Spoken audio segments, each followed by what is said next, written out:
What's up, everyone? Welcome to the 171st edition of the Sports Reality. My name is Jeremy John, a.k.a. the fourth greatest Grenadian of all time, a.k.a. the Little Wayne of podcasts, because I will get on any podcast and hit it with the J train. Perfect. Let's welcome my co-host, Cousin BigThad. BigThad, what's going on with you? Yo, what's good? How's everything with you, my man? I'm good. I ain't get the my intro, Shane. Oh, I'm sorry. The unofficial, the gatekeeper of the DMV, Right? Perfect. the unofficial mayor of Prince George's County. Facts, big facts. Yo, I can't believe you got another show to call you the fourth greatest. Yes, I did. I was dying when I heard that. Yes, I did. It's an evil world we live in. Facts. Shout out to the Good Rookies podcast. They're based out of Toronto, Canada. We met on Clubhouse, the wonderful Clubhouse. Okay, networking on Clubhouse. Huh? Yep. Networking on Clubhouse, and they asked me to be on the podcast. And we just spoke about how things started and what am I doing right now, so and so forth, and then some sports, obviously.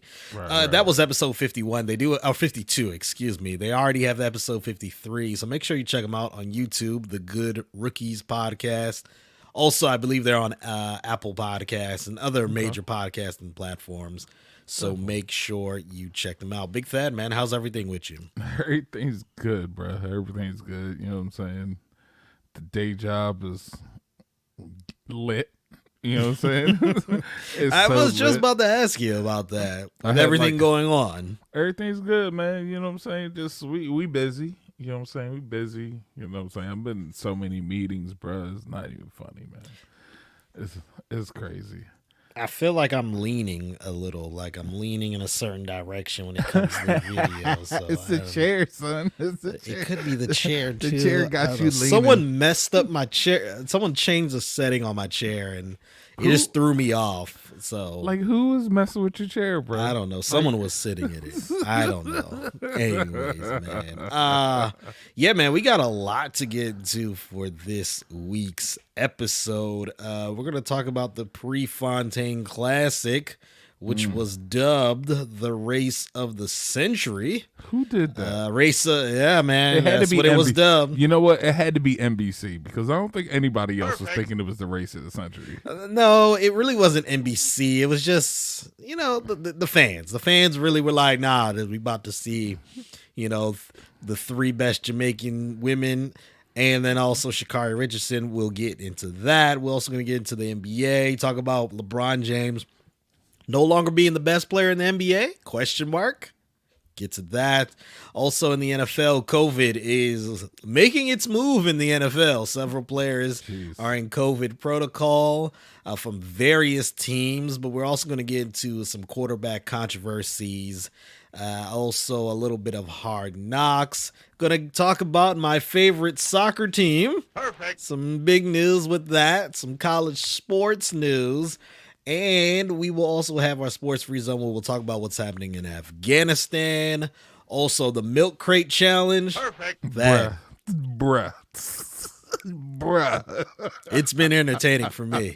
I am not one of these people who are sitting here like, why are people doing this? Do you have nothing better to do with your time? Entertain me. All right. That's what I'm looking for. Like, bro, we've been in the house for 2 years, basically. You know what I'm saying? Just it's time for some entertainment. During that segment, we will talk about more of the milk crate challenge. And for our Reddit topic of the week, actually, it's two topics. One, you brought up from Reddit, where you mentioned about a certain NBA player and a certain NBA power agent. We'll get into that. But then I just thought about it because of something else I saw on YouTube literally 30 minutes ago. And I was like, no, we got to talk about this. Madden 22. And just Madden as a whole, the game franchise, and why it's so trash, and it's been trash for years. We will get to that. I just want to remind you all to subscribe to the podcast where podcasts are available, and that includes Anchor, Apple, iHeartRadio, Spotify, Stitcher, TuneIn. If you're watching live on YouTube, Facebook, and Twitch, you could definitely check us out there. Subscribe so you can be up to date. We already got a comment from Facebook. My guy, Steven. Steven, what's going on, man? Quick question. How do you think Eckler will do this year? We're already into some basic NFL news or just fantasy news. How do you think Eckler is going to be, BigThad? I don't know, man. It's kind of I'm not sure. Sure. He was battling the injury last year, so he was in and out of the lineup. I think he was very good in fantasy last season. So say that again. He was good in fantasy last season. So when he played, when he played. I think if he's healthy, and I don't know much what's happening with the Los Angeles Chargers training camp. If he is showing signs of good health, he should be fine, especially since Melvin Gordon's been gone now for a whole year. Yeah. You do have, I believe, Justin Jackson, but he's a young guy. Austin Eckler should be the lead back with that team. He can catch. He's a decent runner. Used to have Justin Herbert, so I think he's going to be pretty decent. So that's a great question, Stephen. Make sure you stay for the rest of the podcast. Let people share the podcast also, Stephen. And feel free to chime in on anything that we talk about, add in questions or comments. Yep. Let's now get into, and this segment is the first time that we're ever leading with track and field on this podcast. Have we ever really talked about track and field though? Outside of the Olympics, no. Okay. Or like the World Championship when it happens and something big happens. I think the only time we've ever talked about it is if Grenada's involved. Perfect. Was it Bolton? Usain Bolt. Usain Bolt, yeah. Yeah. I'm thinking of Otto Bolt. Otto Bolt. Yeah. But that was years ago. Yep. But Usain Bolt. Yeah, I think that's been about it because we never really had to talk about anybody USA wise. So, I mean, in years. So it's so weird, and I'm glad you said that because Allison Felix is a beast. Oh yeah, by far on the track, and it's like you're right. We kind of collectively. We just talk about her every 4 years, but like her dominance is, I believe she has the most track and field medals of all time in American history. Yeah. So yeah, man. But we're going to talk about the PreFontaine Classic that occurred over the weekend in Oregon. It was dubbed the race of the century. We spoke about it last week on the podcast, gave our prediction. I'm not going to lie, BigThad. I honestly don't remember what I said. I don't remember. I know my prediction. What was your prediction? And my prediction was like, first of all, she's not going to place ahead of the Jamaicans. Okay. And then I think she's going to come in last. We're gonna have to go back and play. We're gonna have to go back and play. I honestly can't remember. I think I said she will break up at least the top three and be part of it. Yeah, you did say that. I think I said that. Yeah. I didn't say that. I didn't say that. Look, you know why I said that? I said that because of her time at the U.S. trials and the Olympic times. And I was like, yep, no, she's not going to do it. Not going to happen. But that's me. Yeah, so I like playing that messy guy. So, yeah. It's an evil world we live in. So I believe that's what I said. The race was on Saturday. NBC has the contract for U.S. track 4 years, and they're going to have it for years to come. And the PreFontaine Classic is actually a big thing in track and field. They do get the best of the best to come there, come to Oregon. Oregon is known for track and field, especially the university. Right. And this was the first time that we were going to have in a while when it comes to any men or women race where you were going to have literally the silver, bronze, gold medalists competing, and then the United States, how can I describe Sha'Carri Richardson, the sensation of Sha'Carri Richardson also participating when we know what happened where she unfortunately couldn't compete in the Olympics. So This is now just about 3 weeks after the Olympics. Yep. Jamaicans should be tired. You would think. They should be tired. You know But then they're professionals. Yep. And she had an extra month to train and stuff like that. And first of all, did you watch the race? You watched it live. You were actually at the bar, right? Look, yes. I was in the middle of a pool tournament. Okay. And I happened to look up at the TV and I'm like, is that track and field? And it was like, there was a countdown. And I was like, oh, I think it was, the countdown was like 2 minutes and something. Yep. Right. So I was looking, I was like, oh, that's right. The race is today. Right. So I'm trying to like shoot and then like don't miss it. And then it just so happened I was getting ready to get up out of my seat to shoot again. And they took off. And that's why I'd stop what I was doing. I was looking and everybody thought I was crazy. Everybody thought I was crazy because everybody's listening. You know, there was music playing and everything and people were shooting. And I'd like, you know, my voice when I really wanted for everybody to hear me. Oh, they heard me. So I was like cheering and everything. It was great. So leading up to the race, Nike did a slew of commercials showcasing Sha'Carri Richardson. Jeez. And one of the catchphrases was "See me at the finish line." And before we even get to that, let's take this back. We know Sha'Carri unfortunately was not able to compete in the Olympics. Right. During the Olympics on social media, you know, she was giving her support for some of her U.S. teammates. Right. However, there was some shots thrown at the competitors. And when it comes to the competitors, we know who they are. They are the Jamaican women. Those are the competitors. Big facts. And you know, throwing little jabs, throwing shots, talking about, well, I'm not there. So just, you know, when I'm there, let's see how all this plays out. I didn't see it, but she did have an Instagram post where one of Nicki Minaj's songs, man, it's a popular Nicki Minaj song, but she used that as kind of like her like theme that she was coming for the rest of the competition, blah blah blah. You then had, like I said, on social media with the subtweets, and actually some of them weren't subtweets, some of them were actual, like she was basically getting her thoughts off that they can't see me. Right. So that occurred. Fast forward now, you have the commercials for Nike, you know, see me at the finish line. The commercials were airing a couple times, and then literally right before the race, you mentioned that countdown that you saw. Right. And on that countdown, they had a split screen, and it was, you know, the commercial and her getting ready, and not just her, the rest of the sprinters in the 100-meter dash. You had the three. Was it three? You had four. There was four Jamaicans. Four Jamaican women.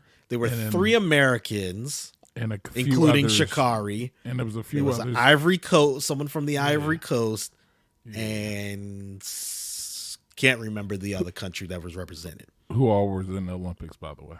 Yes, all of them were in the Olympics, competing. So we're there, and I'm not gonna lie. I believe I said, and I'll go back and look at the tape, but I believe I said she was going to be in the top three. I thought she was going to be able to, you know, make some noise. She might not have won, but she was going to make some noise and at least show, hey, I am a competitor of yours. I am a near equal, and I'm young. So the next few world championships and the next Olympic Games is mine. And the gun went off. And, you know, as expected, you know, you can never say someone's going to win just by their jump or lose just by their start. Right. Because that's literally the first, you know, 5 to 10 meters. Right. And most of the time they're all together right there. Yeah, they're all together. They're all staring down because they're trying to get their stride before they look up, put it into the next gear. Sha'Carri did not look well. It from the jump did not look comfortable. She had a terrible start, and I spoke to some track and field experts on Clubhouse. Perfect. They were like, look, if you follow track and field and you follow Sha'Carri Richardson, even from her LSU days, Right. she never has strong starts. Kind of similar to like Usain Bolt. Right. He's going to, he knows that he's fast enough to put it into the next gear and catch up and blow past you. Right. And the one track athlete that I spoke to, they were like, yeah, I think she just was so used to doing that. Even she was able to do that even in the U.S. trials and still dominating that. So she probably thought I could do the same thing. Totally different this time, man. Everyone else took off. She was well behind. Elaine Thompson Hera won one of the, what was it? What was the time, Thad? 10:50. Yeah, somewhere around there. Somewhere around there. It was faster. I think it was faster than her Olympic time. Yeah. Yes, she broke the record. She did. She broke her own record. Right. And Sha'Carri Richardson was 11.5, like a whole second after. Yeah. And in track and field, a whole second is That's like if you think of car racing, she was like 3 car lengths behind. Like she got blown out the water. Yeah. And then immediately after, I'm going to play the audio of the interview.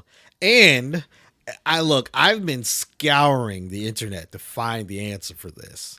Okay. Someone on Clubhouse said, oh, well, NBC has a contract that the very first American that steps off the track has to be the person that gets interviewed. Since when? And I was like, I don't remember that. I really don't remember that, especially being the first live one. I definitely remember even this Olympics. I'm trying to remember. Okay, you remember when the men's 4x100 fumbled the bag? They were just so bad. Right.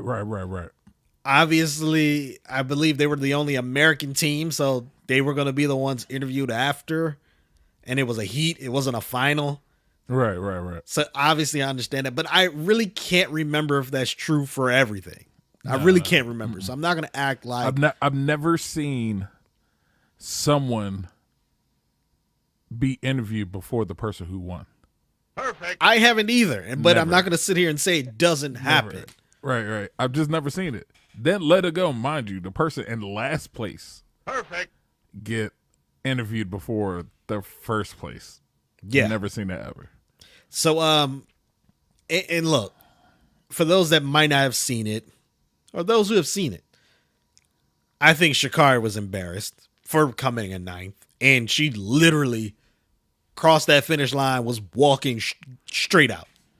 They had to stop her and say, hey, we got to do this interview. And this is what she had to say during that interview. I'm not going to play the video because you know how YouTube can be sometimes. Yeah, YouTube. I'm not going to play the video, but at least you can hear the audio. Take a listen to what Sha'Carri Richardson had to say about the race. I wanted to be able to come in before, having a month off, dealing with all I was dealing with. I've never said it myself at all.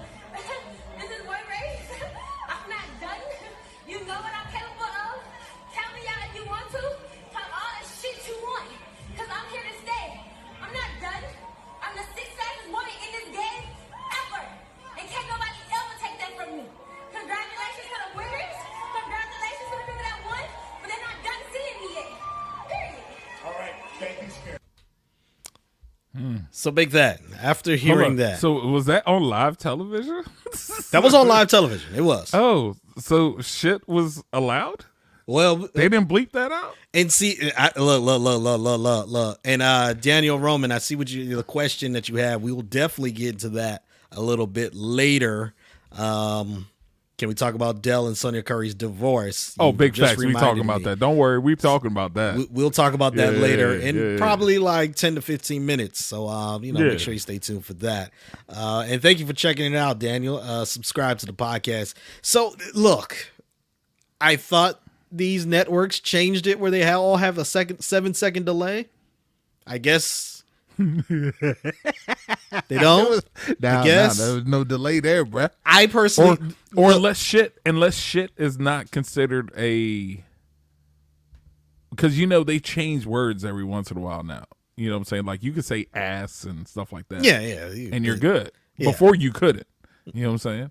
So maybe shit is one of those words that are just like, yeah, you could say this. I have no idea. Maybe. Who knows? Honestly, this is me. I feel like some of the NBC was trying to embarrass her, and it was like, yeah, I ain't about to hit the dump button on this one and make her look bad. No. They got to. Because I've never. She has that. She already has that theme with her. Mm-hmm. You know what I'm saying? They're gonna. It's part of their marketing. You know what I'm saying? She is almost like the villain. You know, yes. she's the hood villain of track and field right now. You know what I'm saying? And so I think with them leaving it like that is part of the marketing. It really is the part of marketing and the appeal, because think about it. Who's really in the past couple of years even really paid attention to US track? Perfect. You know what I'm saying? So They gotta have the villain. Got a point there. Yeah. Now, Dad, what do you have to say just about all of this and the interview when you think about that? Like, what do you got to say about that? Like, bro, I mean, be honest with you, like, all I could really say is she has a lot of confidence in herself, which is a good thing, which is a very good thing. And she does have fans out there, and I think that was the response she needed to have for her fans and, marketing wise and whatnot. But me on the other side, I'm like, yeah, they shouldn't even have interviewed you for real. You know what I'm saying? That's just me. You know what I'm saying? But, or at least interviewed her after the Jamaicans. You know what I'm saying? Like, there's no way I'm interviewing you before them. They walked you, and you got walked by everybody else also. You know what I'm saying? You came in last. Like, you were nowhere near close to anybody, really. And they still interviewed you. And I wouldn't, if I was there as press, I wouldn't even have interviewed her, be honest with you. But, they got to keep the story, so there you go. But I just love seeing the Jamaicans walk past her in the background with the shade. It was great. It was great. And for the exact times, Elaine Thompson-Herah was a 10.54. Shelly Ann Fraser-Price was a 10.73. Sharika Jackson was a 10.76. We then had Tanya Daniels with a 10.83 from the United States. We had Jivion Oliver, 10.96, and she was in sixth with that time. Yeah, and Sha'Carri, we said 11.5 was 11.14. So it's basically 0.6 of a second. It's basically 11.5. See, now you reach. I mean, when you think about it. With those times, it's basically like you're 11.5. You know what I'm saying? You know what I'm saying? It's basically because you realize that. I mean, 11 seconds. Granted, 11 seconds is fast. Oh, of course. It's fast. But when you look at the times, you look at it. Oh, that's not a lot of time. No, that's a lot of time. You know what I'm saying? There's just a lot. She was so far behind, man. It's just like, yo. But hey. Basically, like I said on Facebook, I said the Jamaicans made her look like I was running out there. Perfect. They did. You know what I'm saying? I'll say this about Sha'Carri Richardson. I have no problem with the trash talking because I don't have a problem when other athletes trash talk and they back it up. My only issue is you didn't back it up. And not only did you not back it up, you ended up in dead last. Right. And that's my thing. I'm like, whoa. If you got fourth, now mind you, her U.S. trials time would have been fourth in this. Yes, race, you're right. And I think in the Olympics, her U.S. trials time would have been fourth also, fourth or fifth. But still, you are talking big stuff. You know what I'm saying? And you can't talk big stuff to Jamaicans. You know what I'm saying? You can't because they coming for your neck. Oh man. Jamaicans were they're still on a high. Like, you go on social media, they are. Yo, Jamaicans have no cut cards at all. Yeah, bro. still on a high. But to be honest though, like, let's be fair. If it was the other way around, where a Jamaican sprinter didn't make the Olympics and was talking about the Americans that won 1, 2, and 3, and was saying all the things that they were going to do, Right. and then they ended up in last when you finally meet up, like, yeah, we will be feeling the same way. And from the Jamaican perspective, let's think about just how U.S. is in the world, their quote unquote world dominance in everything. In everything, even sports. You know what I'm saying? So we have the quote unquote world dominance. So Americans have this aura that, oh, you're from Jamaica, an island, right. about to beat us in I mean, sports. look, just like when Trinidad beat U.S. in soccer. Perfect. Exactly. You know how much shit was talked. You know what I'm saying? They were like, and I was like, yo, y'all lost to Trinidad, son. So you can't With talk. the excuse that, oh, the field was wet. Yo, we play on this all the time. Like, what is your problem? You know what I'm saying? Like, but nah, I feel you, because I mean, even though, but then again, you know, the Americans expect it anyways. We're the power. You know what I'm saying? We're better than everybody else. And then you think about it, it's like, you think of Jamaica or even Trinidad. You know what I'm saying? Like, how do y'all even run? You know what I'm saying? Y'all don't have room to run. Y'all don't have the facilities to do this. You know what I'm saying? All that. And what, you know what I'm saying? And go ahead. we still dominate. You know what I'm saying? We still do what we do. You know And what I'm the common fan doesn't know is all these sprinters come to the U.S. and train or go to school here. right. So it's like, nah, they do have the facilities. They do. They come here and they Same dominate facilities. here, and then they go and represent their country. Like I said, my only issue was the trash talking, and it ended up in ninth. Yeah. You ended up in fourth. Okay, whatever. I could deal with that. But ninth. Then my other issue is with the non-track and field fans and the non-sports like fans. They're like, oh, you're here. Y'all are just tearing her down because she's a black woman. And I'm like, well, last I checked, all 9 of those women were black. Last I checked, there were 2 other black Americans also in that race that did better than she did. Last I checked, she was the one running her mouth about her dominance. Big facts. And this was the annoying part that I got from a lot of people. Well, you know, she's dealing with the death of her mother. And I'm like, look, I understand all of that. I don't know what it feels like to lose a parent. You stepped onto the field of play. Right. It's time to play. Exactly. You decided to do it. At this point, you have no excuse. I don't want to in success say, right. Oh yeah, man, I was motivated by this. And then in defeat say, well, you know, I'm just, you know, I can't deal with it. That was the one thing that I had an issue with Paul George in the bubble last year. Was that first big bad game he had. It was, you know, it's so hard to deal in here. You know, I'm battling, you know, depression, And I said, great. Like, when I say great, sorry. I said, okay, you got to deal with that, homeboy. Right. And then the next game, he had a good game. Right, but you put yourself in that position. You know what I'm saying? You went into the bubble. You know what I'm saying? You could have stayed out the bubble. He had a good game the next game, and it was like, oh, everything's good. Had a bad game the next day, and it was just like, yo, you know. And I understand depression and anxiety and other mental illnesses or mental health situations are very fluid. It's not a on and off switch, but come on, you just can't always fall back on this when you do bad. That was my problem with the fans were saying it. And also the casual fans were the ones driving this whole thing up. It really wasn't, I mean, outside of the shots that Sha'Carri took, it wasn't really her. It was the fans talking about, oh, y'all see, y'all didn't let her get on the Olympic team. So now when she's going to have to show everyone how good she is, and everyone's talking about, oh, you know, it's a dumb look. It is a dumb rule that marijuana isn't allowed to be used by an athlete, but it is the rule and it's a known rule. You can't smoke. It's not like literally you the didn't week know it. before. Yeah. Like it wasn't that it was some supplement that she took and it had a banned substance in the supplement.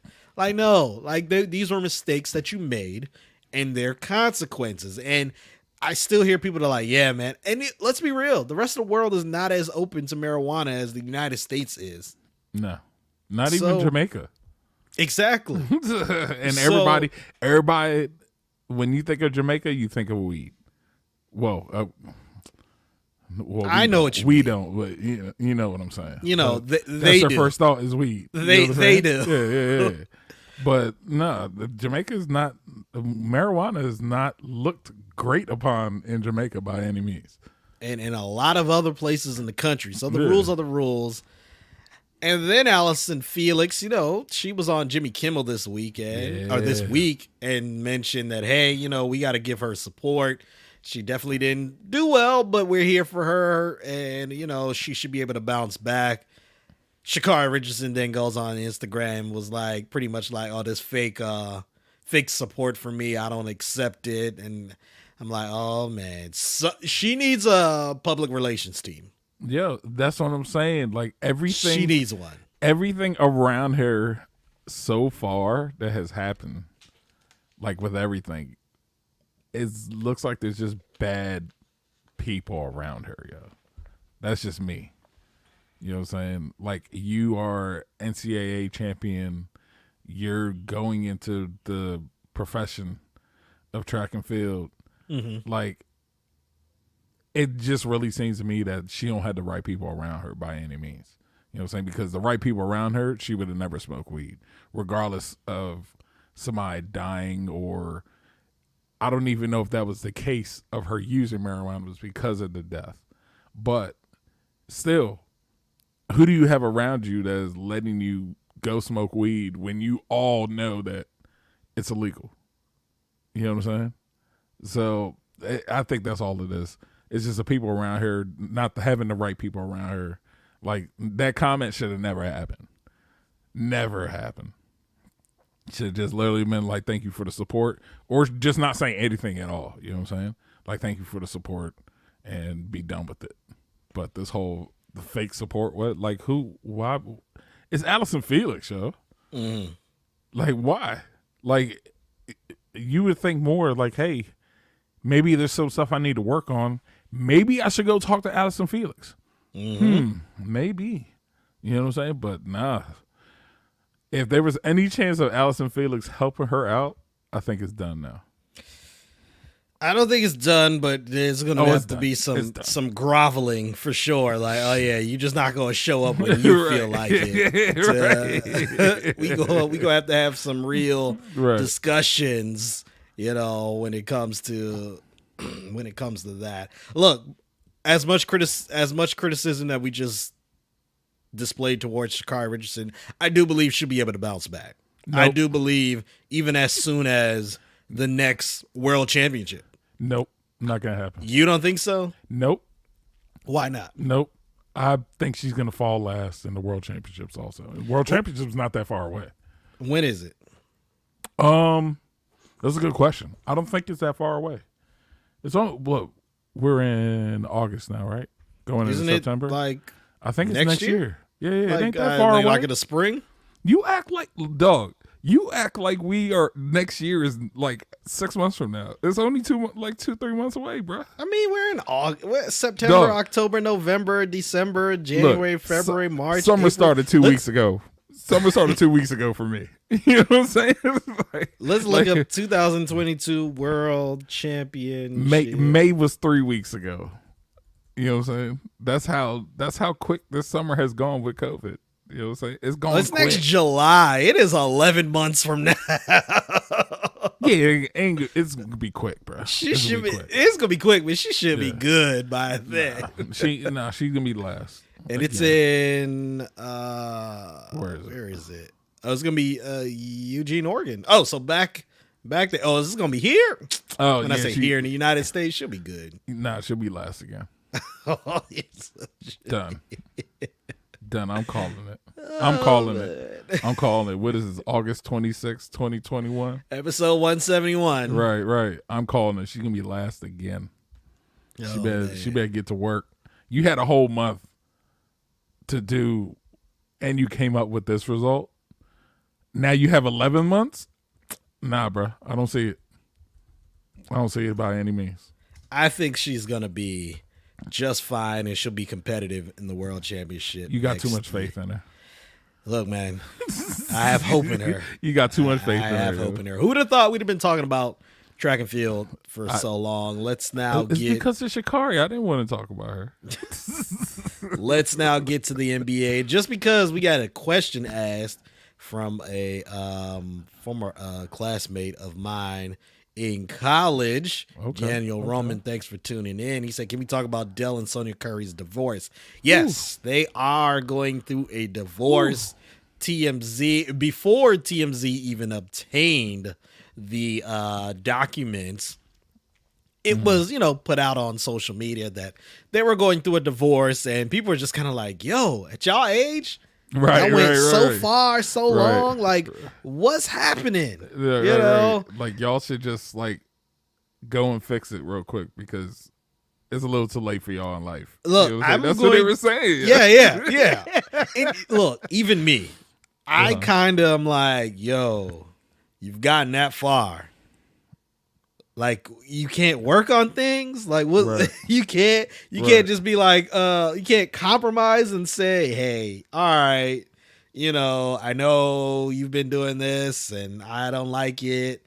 But let's go to counseling and work it out. Yeah. But supposedly they've been separated for a while now too. So yes, that is what has come out from the documents, the court documents, and they've been separated for a while. Hindsight's 2020. There's some interactions during some Golden State Warriors games where you're like, you know what? Well, they haven't really been sitting together.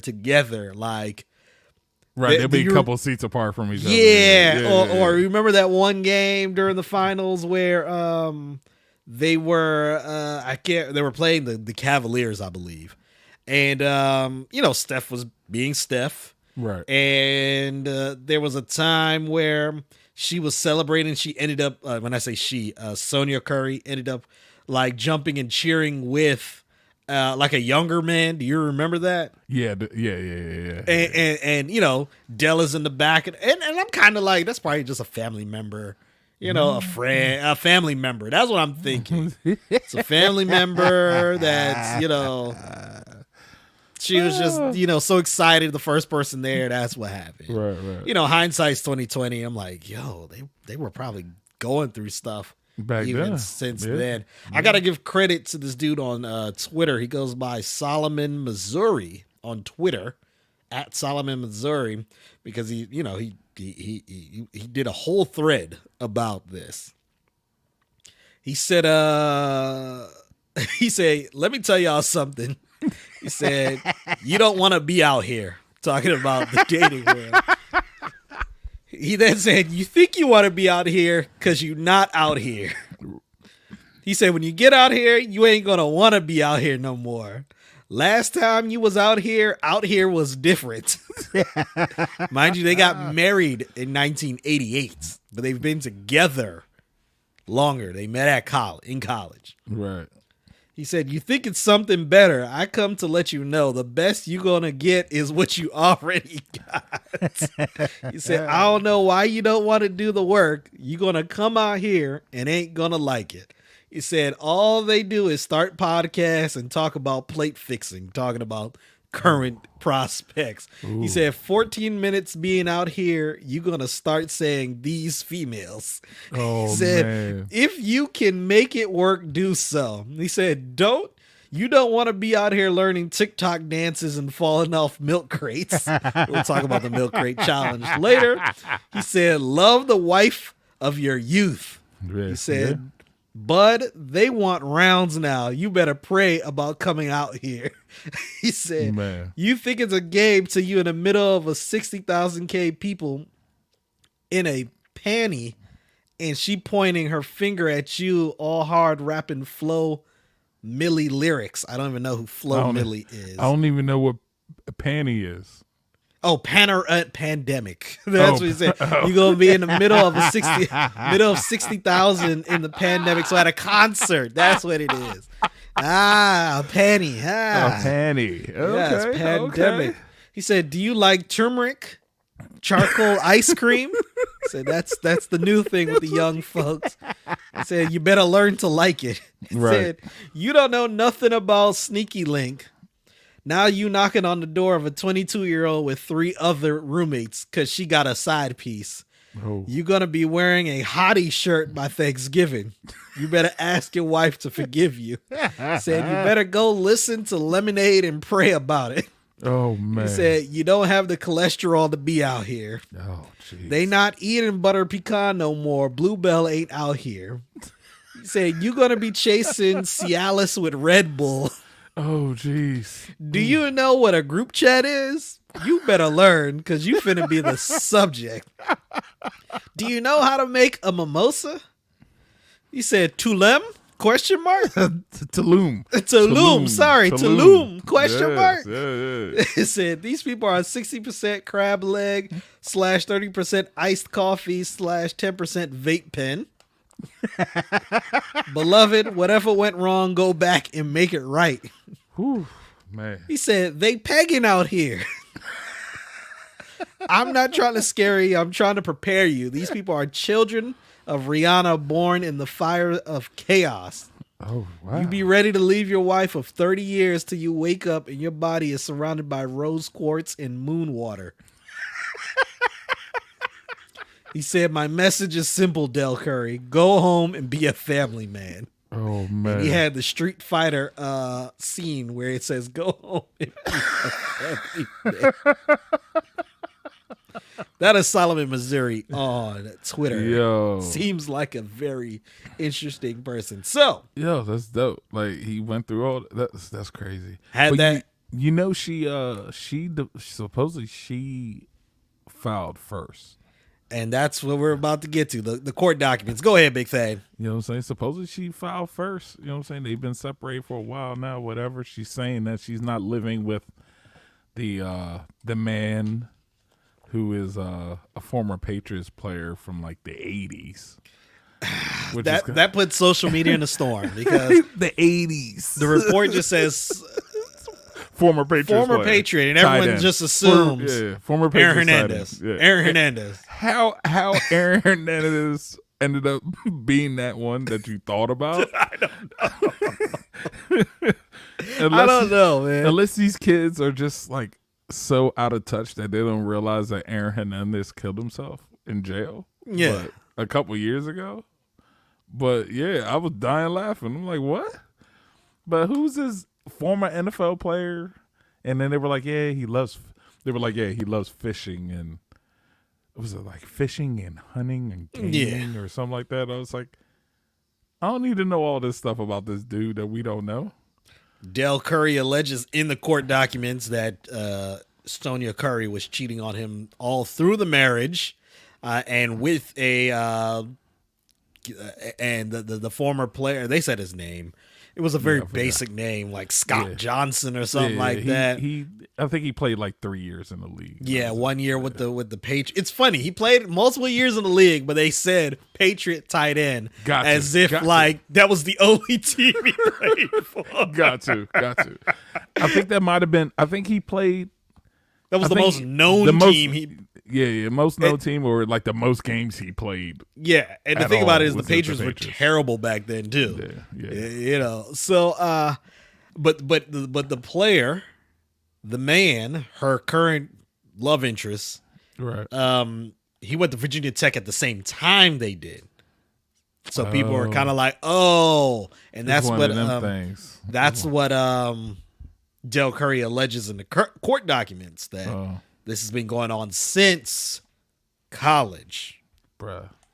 Well, Sonya Curry, all these years. Sonya Curry alleges that Dell was cheating on her all through their marriage, which I'm like, that's probably what happened. Right.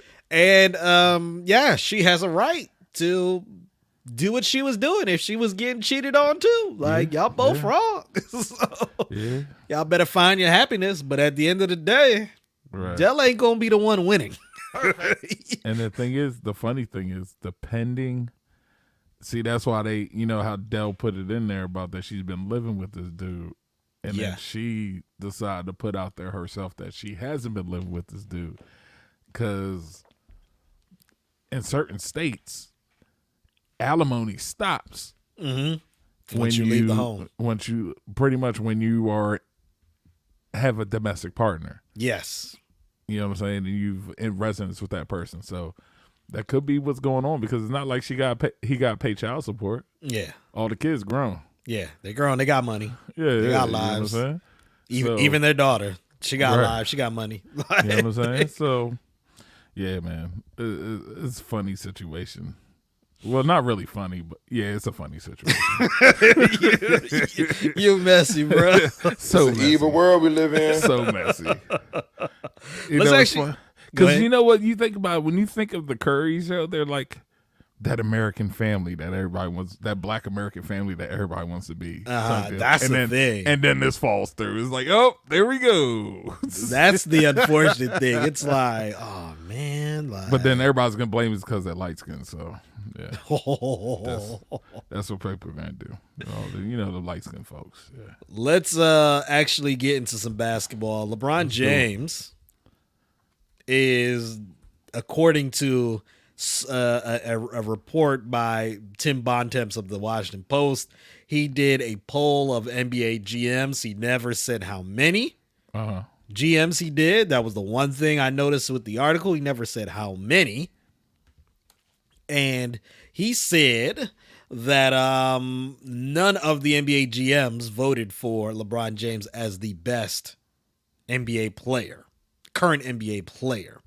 So, you know, that came out and social media was a buzz, and LeBron kind of was like, oh, bet, you know, I'm being disrespected once again. So what do you think about that thing? Well, first of all, you didn't even say how many. And I mean, there's only 32 teams, right? Well, there's 32 teams, but then, you know, some teams have multiple people doing. So there is the general manager, but the general manager isn't sometimes the only person making basketball decisions. Right. They might have a president of basketball operations. Yeah, like all of you're right. So there might be, you know, yes, it's 30 NBA teams, but there might be more than 30. Right. And but at least never put a actually count. said how many. Just put a count, you know. You're doing a survey. Like either you did a survey or you did interviews, and that's why you don't, you know what I'm saying? Because if you did a survey, like we just did a survey at work, you know what I'm saying? And we literally told everybody how many people it was put out to, how many responded. Mm-hmm. You know what I'm saying? So, like, dog, that's all you had to do. Put it like, okay, cool. Like, or did you not want to put, because they could have said one of the GMs is a Lakers GM, and the Lakers GM didn't even pick him. You know what I'm saying? So it's probably some that didn't even respond. You know what I'm saying? So that's probably what it was. Some of them didn't respond, but it's like, okay, dude, whatever. We're not even going to talk about this. But yeah, of course, not everybody's going to say, yeah, LeBron's the best. You know what I'm saying? They're just not going to. Like Cleveland, you think Cleveland's going to say, LeBron's the best? Or what's Miami? Pat Riley? Maybe. Now, Pat Riley might say maybe. I don't think Pat Riley likes LeBron James. He don't like LeBron James. Yeah. And then the New Orleans GM. David Griffin. Yeah, he might not do it either. You know what I'm saying? So yeah, that was the big thing. And, you know, basically he did his, he you know, was trying to say he's going to come back next year better and stronger, more motivated. Me personally, I still think he's the best, but I do believe it's not a huge gap like it used to be. Yeah, it's not a huge gap. And I also believe, I don't have a problem with people who say it's Kevin Durant. I'm kind of like, okay, like he could be. I just think this year of the injury that he had, I can't really take him off number one. Right. Knowing that if he was just a little bit healthier, he would have been better with that team. And then also, AD went down. So, LeBron didn't really play bad in the postseason. But yeah, Kevin Durant is right there. And if Kevin Durant has a season like he had last year, but actually plays a lot of games, oh yeah, he's taking over that crown. Because that was my only criticism of KD this season. It was the amount of games he missed. Right. Not the performance. It was just the amount of games he missed. So yeah, that's why I believe that LeBron is still number one. I think LeBron will still be number one until he retires. You know what I'm saying? When you just think about it, it's like LeBron's still going to be, he's still the best in the world until he retires. That's like Kobe. Kobe was the best in the NBA until he retired. And then LeBron took the mantle. So yeah. No, wait. Hold on. Did you just repeat what you just said? You heard what I said. No. Repeat what you just said, because I was transitioning to the next topic, so I kind of missed what you said. Repeat what you said again. I said Kobe was the best in the NBA until he retired. Whoa. Until he retired, just like I'm saying with LeBron. LeBron could fall off right now. The next couple seasons until he retires, but he's still going to be the best. Eyes? I see your eyes. From that comment? He's still going to be the best in the NBA until he retires, and then somebody's going to take the mantle. Just like Jordan was the best in the NBA until he retired. Due to time, I ain't going to get too long into this, but LeBron James, in my opinion, has been the best player in the NBA since 2011. Okay, you can't disrespect Kobe. 2011. You know what I'm saying? You just can't. He was the best player in the NBA. Yeah, I know. Yeah, I feel Kobe's run as the best player was from. It was Kobe and then LeBron. You know what I'm saying? LeBron was right there on his right under his armpit, right there. Kobe's run as the best, in my opinion, was from about 2004. Maybe 2005, but I'll say 2004 just to make the Kobe fans happy. 2004 to about 2010. That was where he was the best. Before that, it's Tim Duncan.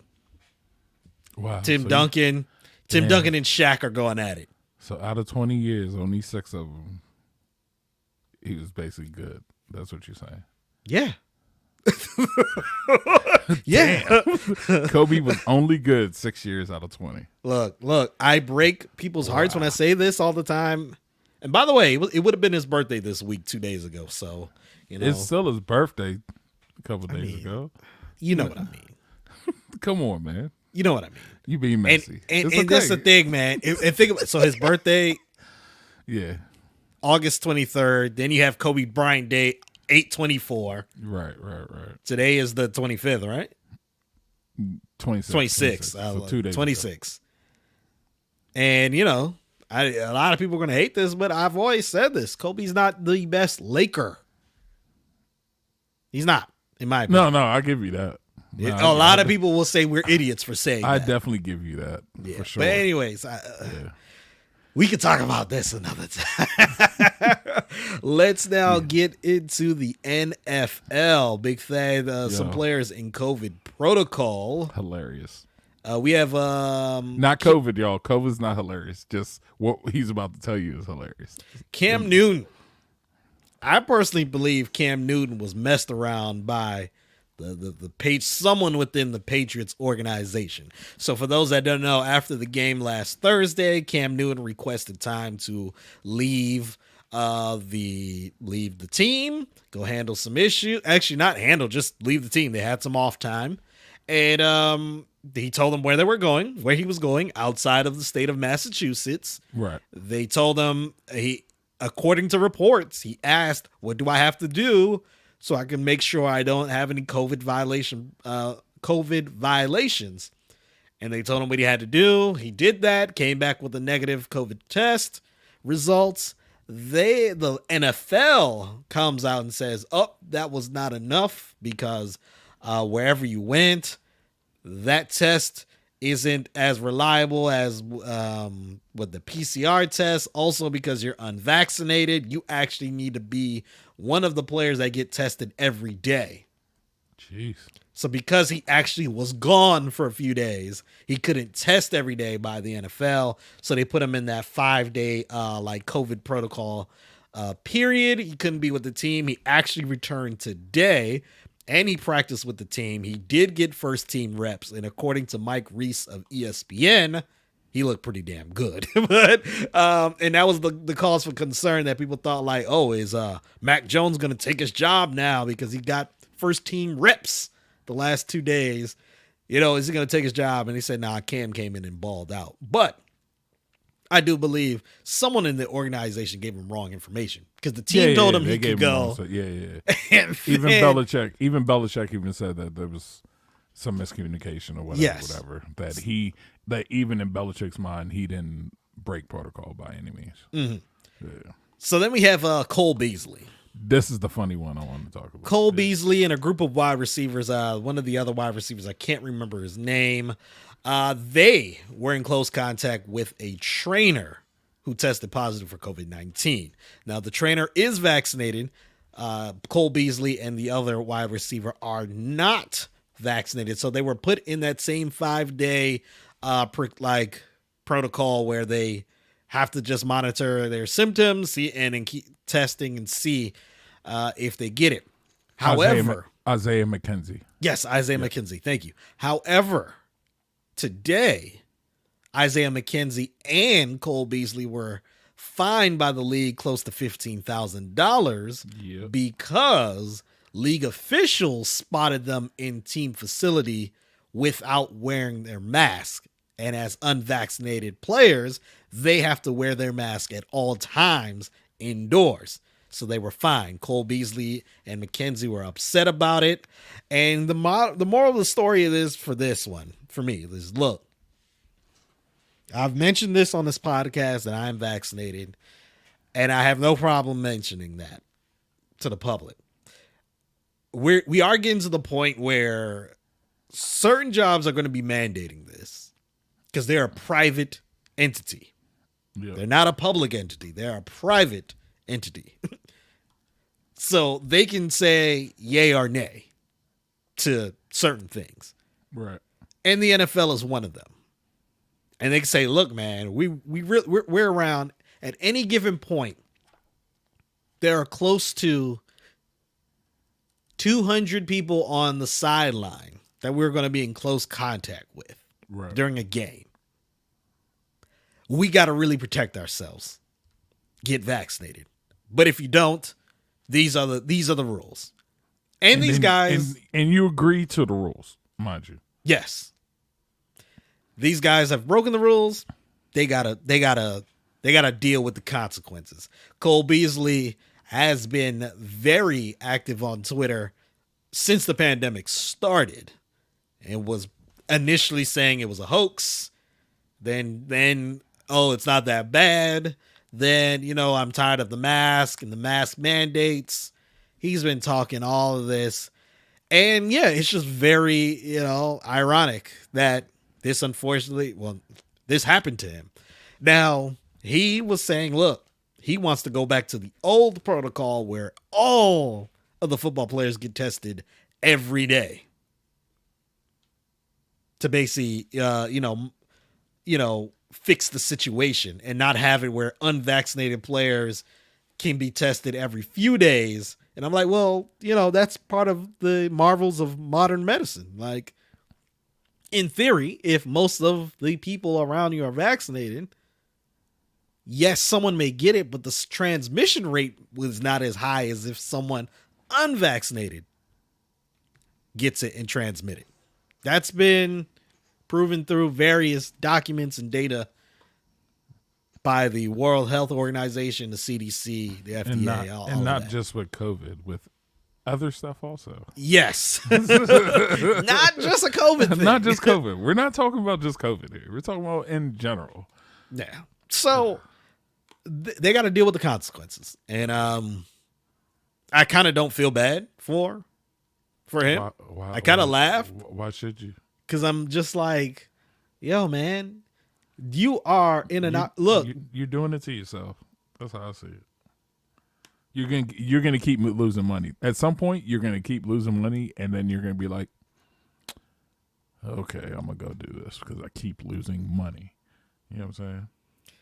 Bomani Jones said this a few podcast episodes ago, and they were talking about, privacy and things like that. And he made a great point.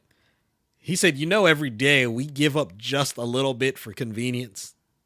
Like, we give up certain things because we know, okay, if we give this up, we are going to have a more convenient life. Yeah. And he said, it sounds weird saying that, but at the end of the day, I want convenience also. And it's a trade-off. Right. And I feel like this is one of those things where it's like, look, we are now 18 months and in some parts of the world, nearly 2 years right. of this.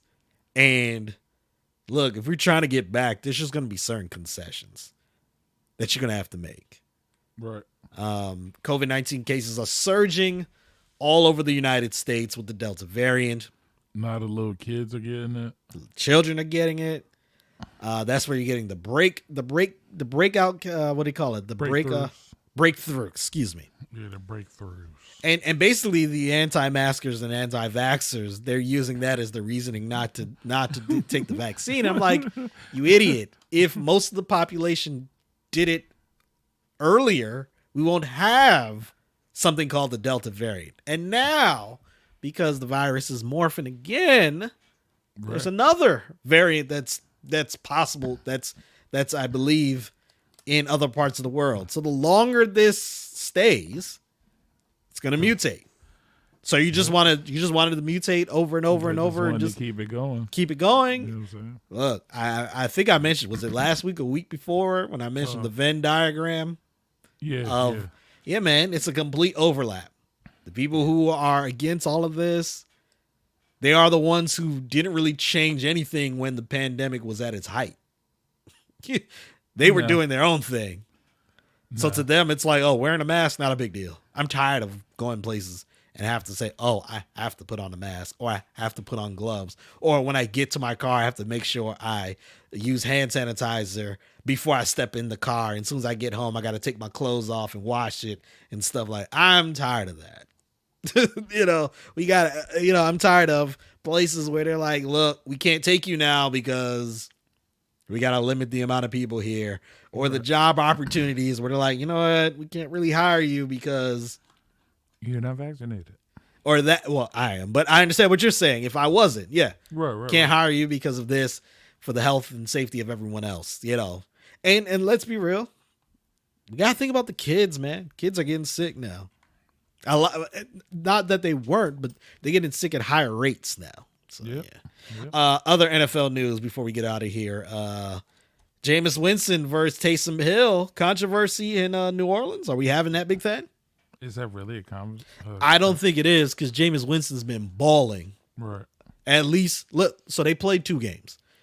The first game, Jameis Winston and Taysom Hill played horrible. Both of them. Right. The second game, though, Jameis Winston he was 9 for 10, 150-something yards, 2 touchdowns, 0 interceptions. Right.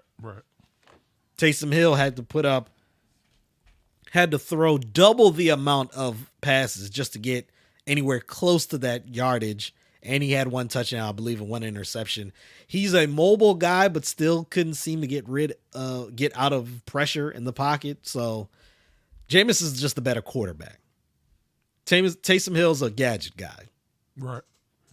It shouldn't be a controversy, but we will see who starts. I think it's ultimately going to be Jameis Winston, and I think it should be him. Other starting quarterbacks that are named, Teddy Bridgewater in Denver has been named the starter already. Yeah. Andy Dalton is named the starter in Chicago. We knew that. I mean, I knew that. I believe he'll be the starter for like the first 3 or 4 weeks, and then Justin Fields will be there. He'll be Andy Dalton, and then Justin Fields, he took a monster hit the other day. Did he? Got up though.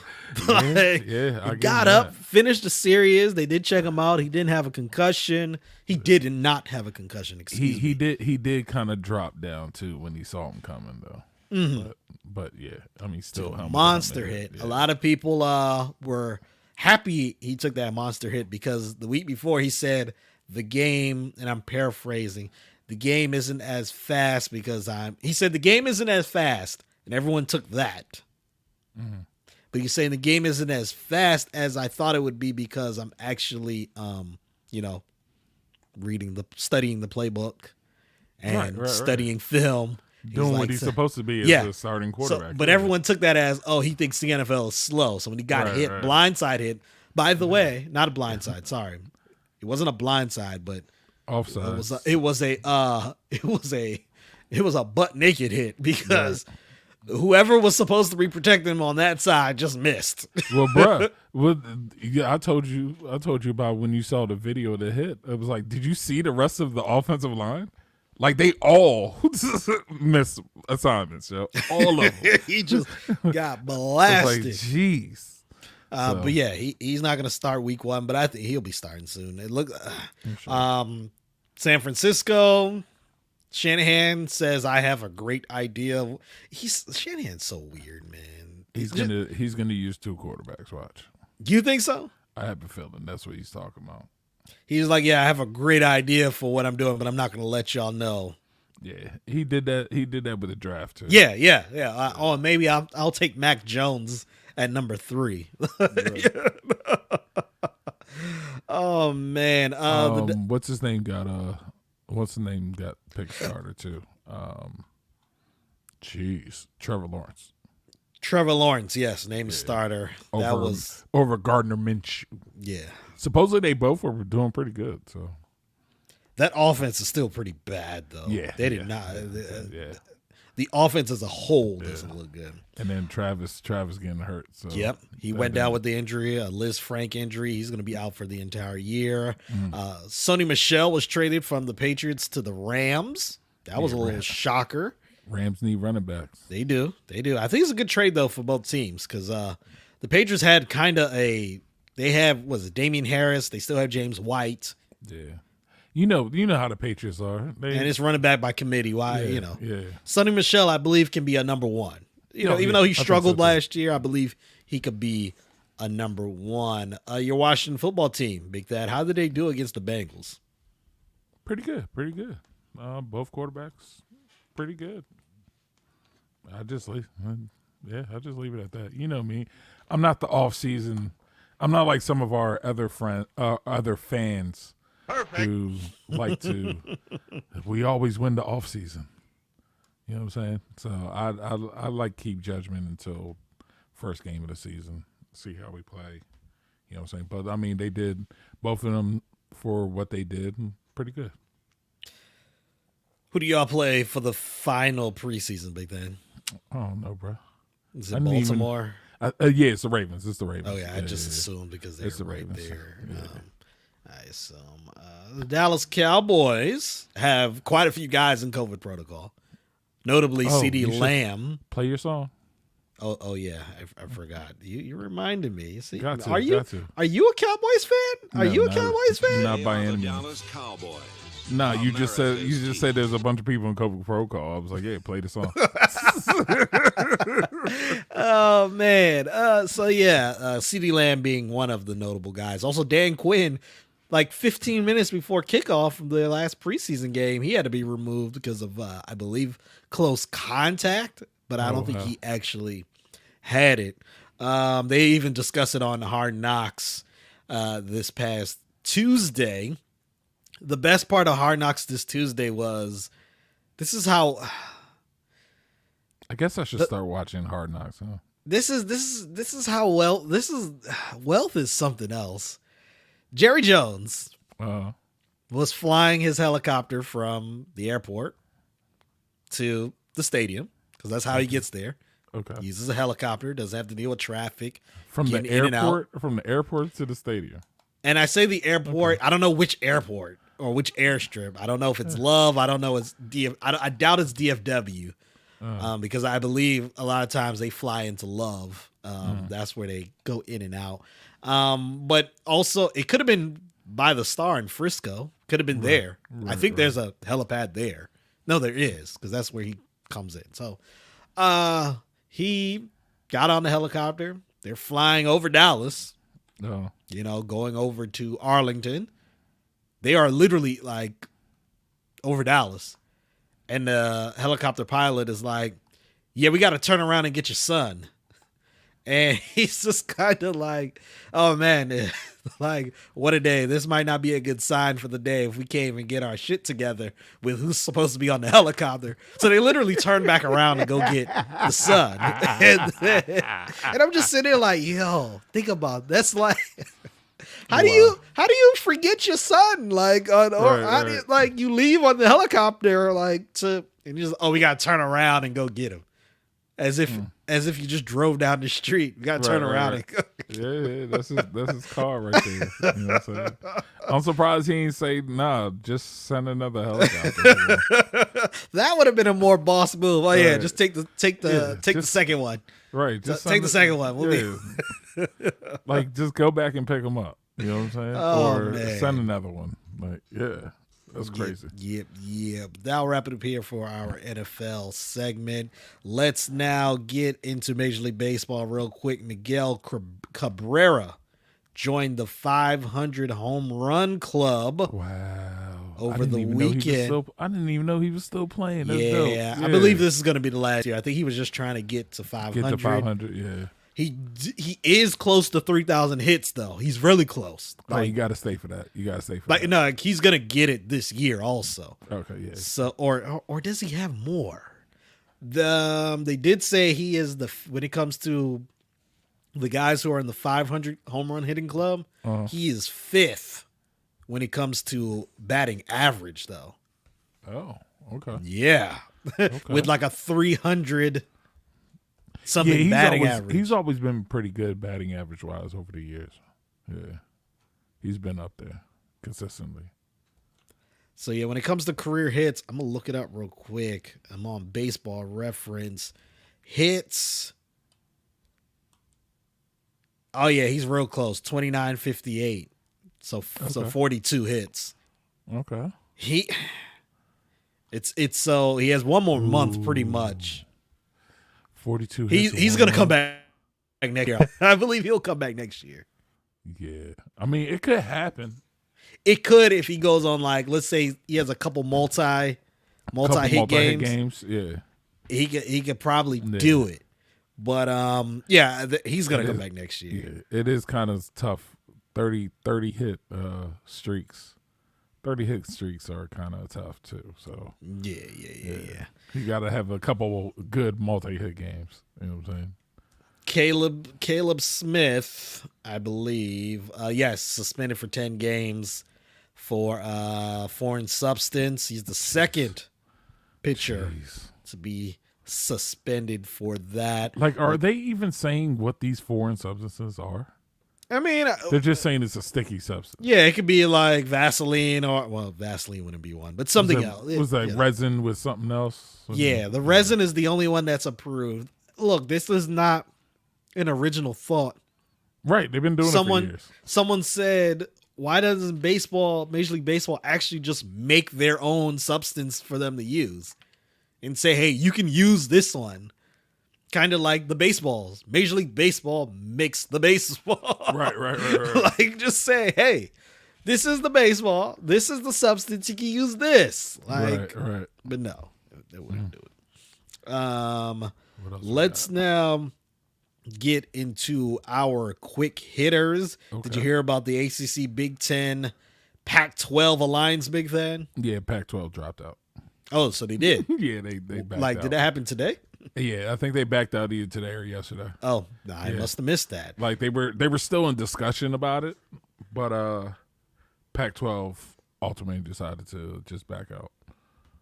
Okay, now it would have been weird though, because you got to think about it. You got Pac-12 all on this side. You got Big 10, which is like Midwest, and then ACC, where they're just all over the place. Mm-hmm. Like, it'd have been weird. I mean, that's 20 some odd teams? My understanding was they weren't going to make like a super conference. it was going to be more of with TV deals and stuff like that. yeah, we're going to do stuff with TV, and then also our non-conference games we're going to do more among us.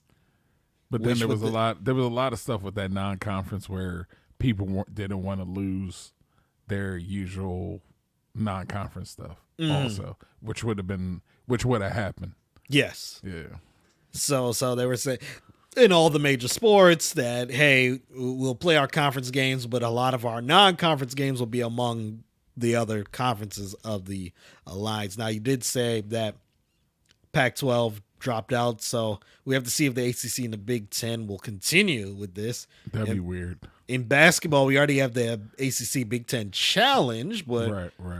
we have to see if, when it comes to all their sports, if they will do an alliance. They're just really trying to compete with the SEC. Oh, by far. And really, they're trying to compete with the SEC with simply football. Right. Like, not everything else. It's just football. It's football, yo. It's football like crazy.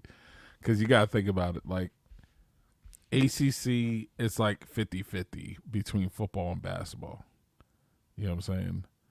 Big Ten, I want to say Big Ten is like 50-50 football and basketball. Like, you know who your strong folks are for football, who your strongs are for basketball, but it's not the same. You know what I'm saying? SEC is straight football. Like, you have some decent basketball teams, but it's basically all football. Yeah. For SEC. You know, you got Kentucky and Florida. And Florida is one of the few schools with both, yeah. Kentucky's basketball and football where they're basketball. pretty dominant. Kentucky is starting to play good in football, but it's really a basketball school. Alabama's a football school. Auburn's a football school. Texas is... It's back and forth. It's back and forth, and really it's a football school that's not really playing well as of the last few years. Right. So, yeah, man, all this was done to combat SEC football. Let's talk about my Manchester City. Perfect. Yeah. They're making a deal, transfer deal to get Cristiano Ronaldo. The only deal that's available. That's the funny thing about it. It's literally the only deal available. Like, Juventus actually tried to contact PSG to bring him back there. And they were like, nah. Like, it would have been dope seeing Ronaldo and Messi together. In PSG. That would have been pretty dope. But nah. They literally said his only out is Manchester City. And, I mean, he only has this next year, and then he's basically a free agent. But he's like, nah, I want to get out now. So, yeah, Manchester City's the only one. So we'll see what happens, man. I don't know. They said it's going to be close. It'll be a close if it happens or not. So yes, my Manchester City looking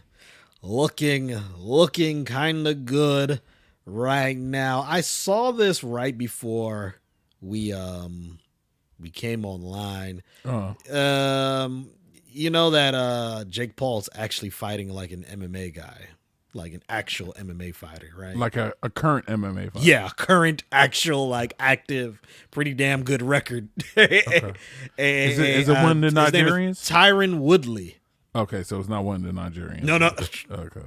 All right. I'm just saying, hey. If he wanted to face them, my goodness. Well, it seems like earlier today, you know, they had one of their media obligations, and that fight is it's on Sunday. Okay, that's coming up soon. That's why. Okay. Look, I didn't watch the last Jake Paul fight. I was like, I'm not putting money in his pocket. Which one fought Mayweather? Is it Jake or Logan? Logan fought Mayweather. I didn't watch that one either, but I didn't watch the one with Jake and the basketball player Ben. Oh yeah, that was terrible. Yeah, I did definitely watch Nate Robinson because I'm like, y'all are both not fighters. I'll watch this. Like, y'all aren't fighters, so let's see. The one with Ben, you could tell Ben was out of shape for one, but then you could also tell with Ben that he was just there for the money. Yeah, He didn't care this at all. time, you know, he's been talking noise to Tyron Woodley, and Tyron Woodley said, all right, let's really do this. Well, today at an event, Jake Paul allegedly and his crew allegedly said something to Tyron Woodley's mother. Oh. and they got into a huge verbal altercation, had to be separated. And at first, I'm kind of like, this looks a little staged. They just really trying Like to hype usual. this up. Yeah. Like the Mayweather one. Yeah. Well, it was after when Tyron Woodley was outside in the hallway walking away. He saw someone that I guess he knows that's part of Paul's camp. And for those that don't know, Tyron Woodley is a black man. And he saw a friend of his who was another black man who's part of the crew. And he said, I'm paraphrasing, he was like, "You of all niggas know better to let him do this to my mother." And he was just like, "Nah, I ain't letting that slide." And the way it was said, I was like, "Nah, I think he's serious. I think this really happened. This ain't a publicity stunt." Right. So, I'm not gonna watch it. I'll watch the highlights after it happens. I might watch it Because I ain't putting money in. Oh no, I don't watch. I watch ain't that all putting for money. free. I ain't putting eyeballs. I ain't put nothing. You ain't gonna get an official stream from me. I watch it for free, sir. Yeah. But I ain't doing it. For free. So yeah. I kind of was just like, woo. No, I'm not. I'm not paying for any Paul fight. You out your mind. It's a Paul fight. You know what I'm scared of though. Kind of what happened with Logan Paul, where Floyd Mayweather played with him for 12 rounds. Yeah. So then Logan's like, "Oh, you see, he knocked him out, right? He did knock him out, but he held him up. That was that had to be part of the rules. Like, you can't knock him out. Like, He straight knocked him out. he definitely was out for like 2 to 3 seconds. Oh, come on, son, wake up. And that's his claim. Oh, I stood in the ring for 12 rounds with Mayweather. And I'm just like, yo, y'all are annoying, man. So I kind of hope Tyron Woodley really beats him. Beats him. Where it's like submission, knockout, and then he has to sit here and say, you know what? Is it an MMA fight? It's an MMA fight, not a boxing fight. It's an I believe it's an MMA fight. Okay. If it's an MMA fight, I'm all about it, bro. And if it's a boxing joint again, I don't know if I want to see it. The thing is, they did say Tyron Woodley, he was a boxer before the MMA also. So he has, they said boxing is one of his strong suits. Right. Oh, so even if it's a boxing fight. Yeah, because Ben wasn't a boxer. No, he was exactly. He wasn't a boxer. He was a ground guy. So that makes sense. So let's go. I might just have to watch it.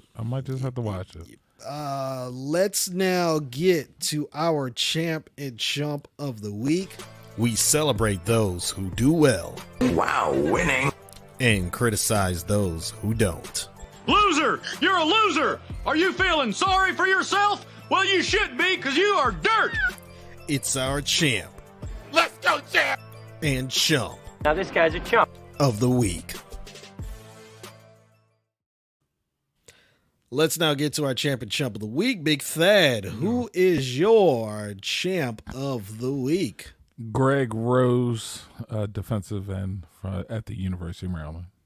Baby, want a champ.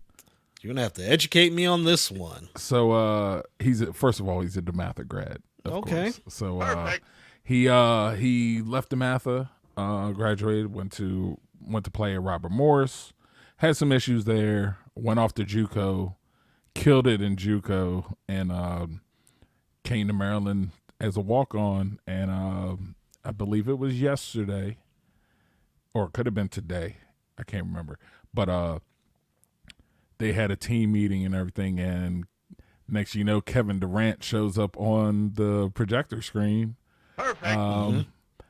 Basically calling Greg out and tell him, congratulations on being a scholarship recipient at University of Maryland. So the walk-on is now on full scholarship. So shout out to Greg, DeMatha grad.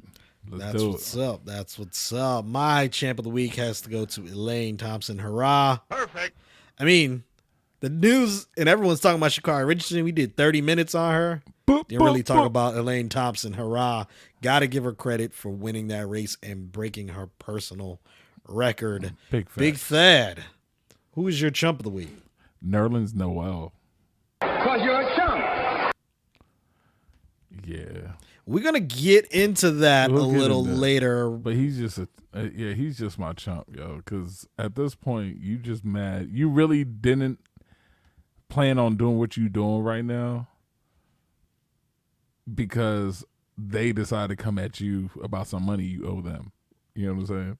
So you just a chump more so because you turned down a contract for yourself, decided not to take that contract because you felt that you were good enough to just do a 1-year deal so you could get more money. And then you hurt yourself. So now after all these years, and you stayed with the agent, you know what I'm saying? Stayed with the agent. And then once other GMs or whatever supposedly have said that they tried to contact your agent and all that, now you want to sue for potential money that you could have got. Come on, bro. Even though you have an agent, you ultimately make the decision if you're gonna take a contract or not, yo. If you see that you're gonna get this certain amount of money, and your agent's telling you no, you're gonna get this little bit, most likely you're gonna go for the money, and especially on the team that you were with. Come on now, I blame that on yourself. You can't blame that on somebody else. I say this literally on a daily basis sometimes. Middle school math is tripping up society. Oh, big facts. Big facts. if you just knew some middle school math, you can make better decisions. My chump of the week goes to Sha'Carri Richardson. You're a chump. Oh, I have to give it to her. You cannot talk that noise and then end up in 9th place. Big facts. You ended in 9th place. All right, so I have to unfortunately give that to her. That wraps up our champion chump of the week.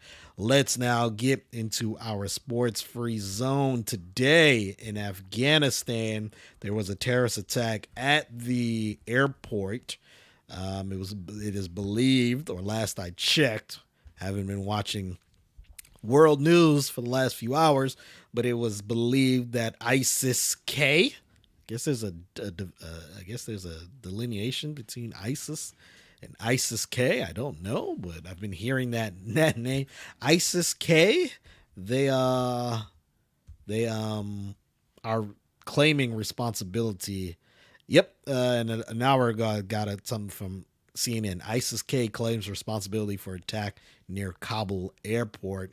So it's the Islamic State of Iraq and the Levant Khorasan province. Yeah. Oh, okay. I know what you're talking about. Yeah, so that's I didn't know why they had their own. Yeah, that's why they have their K. Yeah. So, okay. So they, I haven't really seen anything. What have you seen? What was the casualties looking like? I assume there's deaths, but I haven't seen anything, to be honest with you. I heard something happen, and there was a possible another explosion not too long afterwards, but I never even looked into it because I was at work at the time. So work's taking me away from social media, man. I don't.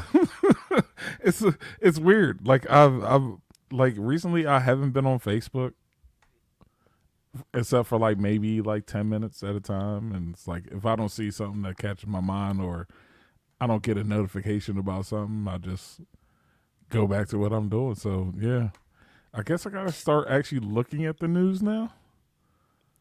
I do see something at least earlier today at 5 p.m. They did say 12 U.S. service members were killed, 15 wounded in Kabul attack. There's still Americans in Afghanistan. And then maybe you know. Why are there Americans really living in Afghanistan during this time? Like, outside of, like, I know there may be government workers that are there, but. Well, see, there's a lot of workers, contractor workers, stuff like that. Even a lot of locals who have been working with the U.S. and other countries over the past 20 years.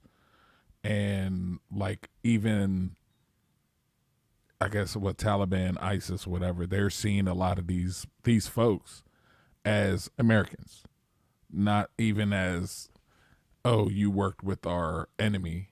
They're literally seeing them as Americans. You know what I'm saying? So a lot of them are still there just because contract reasons and not really having a lot of time to pack up and leave type deal also. But then again, I think a lot of them never thought that even though we have this date of leaving, they never thought the date would actually happen. You know what I'm saying? So I think that's why a lot of them are still there. A lot of those issues are still going on.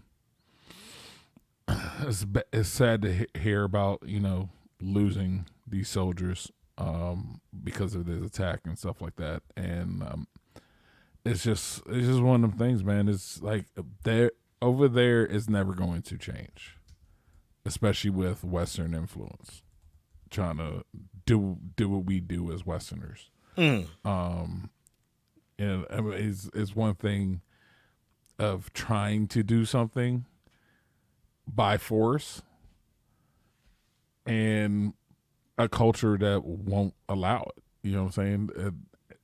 Ultimately, that culture is going to win in the long run. You know what I'm saying? Because they have nothing to lose.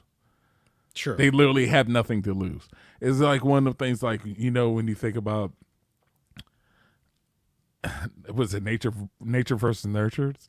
You know what I'm saying? Where, you know, if literally you have nothing to lose. And most of the time, if somebody has nothing to lose, they're going to win whatever battle it is. You know what I'm saying? Whether it's here in America on the streets, like a person that has really nothing to lose, no care in the world, will most likely win that battle between somebody else. You know what I'm saying? That just has a care. They're caring for things and they have care in their heart and all that stuff. They're most likely going to lose that battle. But it's just one of the things, man. It's just like, I honestly want to say, like, we should have been gone a long time ago. You know what I'm saying? Like, for sure. We just should have been gone a long time ago. We went a little extra, and then we're still here. And then now all this stuff is going on. And, of course, now, you know, there's the whole talk of we're looking so weak now. We're an embarrassment to the world. And we've been looked at as embarrassments to the world for a long time now. It's not just recently. You know what I'm saying? It's been like this for a long time. Though, like, even before Trump, Obama, we've been looked at as just an embarrassment to the rest of the world. Anyways, people have always laughed at us. This is nothing new. You know what I'm saying? We Americans just have always seen themselves as we're the best. You know what I'm saying? We're the best at everything we do. We're the best. We have the best society. We have the best business, government, whatever. Education, whatever in their mind, you know, stuff like that. And we know better education-wise. We just know better. But, yeah, it's just one of the things, man. I don't know what they're going to do, man. I really don't know what they're going to do. Right now, it's just a crapshoot of what happens. It's either they just go out and leave, just all right leave, and take whoever they can, or they just turn around and say, no, we're going to do whatever. But you know how it goes. Like, we should have, like, in real talk, we should have just, like, blew up the whole area when we first got there. You know how, you know me. It's like, you have a choice of two things. You either just blow up everything in sight, take everything else as collateral damage, or now we're in a 20-year war where we've lost. You know what I'm saying? Yeah. It's literally, and the thing is, it's not like this is the first time this has happened there. This is not the first time. This is not the first time it's happened there. Not the first time it's happened there. It's It not happened the first with the time. Russians.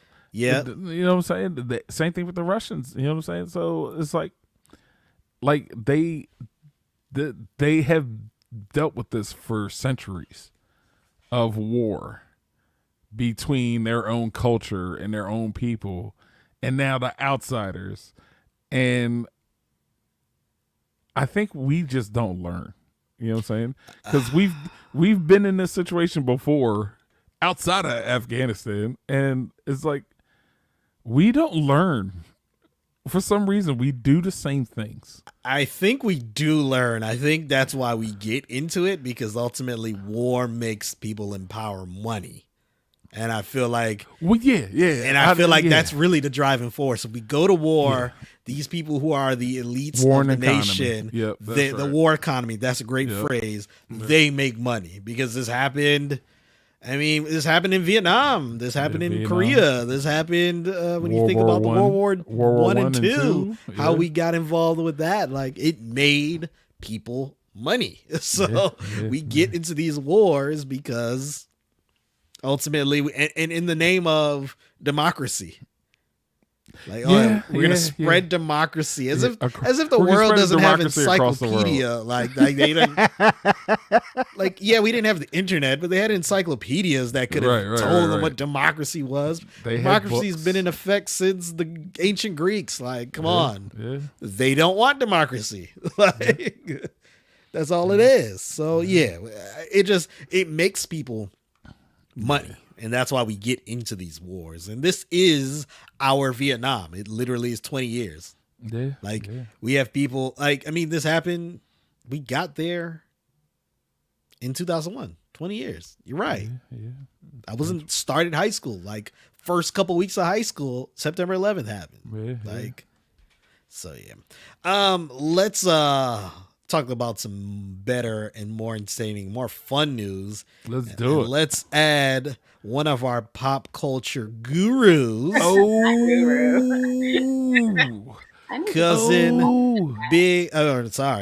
Cousin Chrissy. Yeah, rotate your.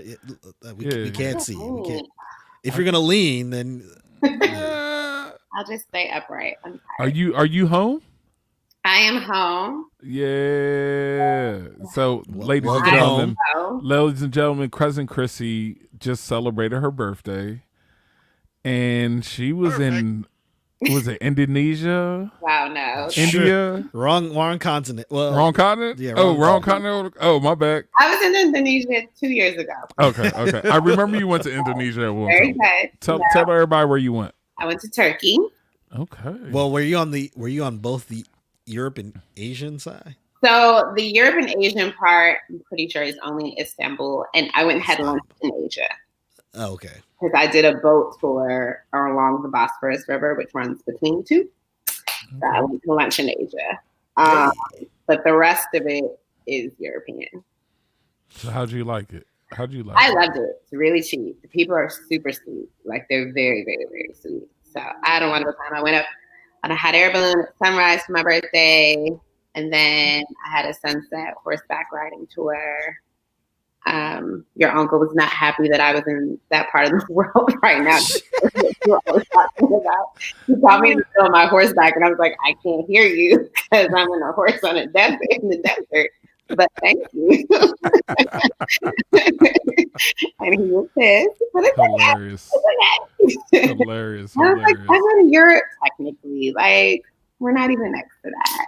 It's kind of next to Syria, but it's like on the whole edge of the country. It's very big. Hilarious. That part. Good. So Kanye West and Drake, there's ongoing feud. Over the weekend, Kanye he put a screenshot of a group chat that allegedly had Drake in the group chat, allegedly, and added Pusha T to it and said, "I'm tired of you nerd ass dudes testing me."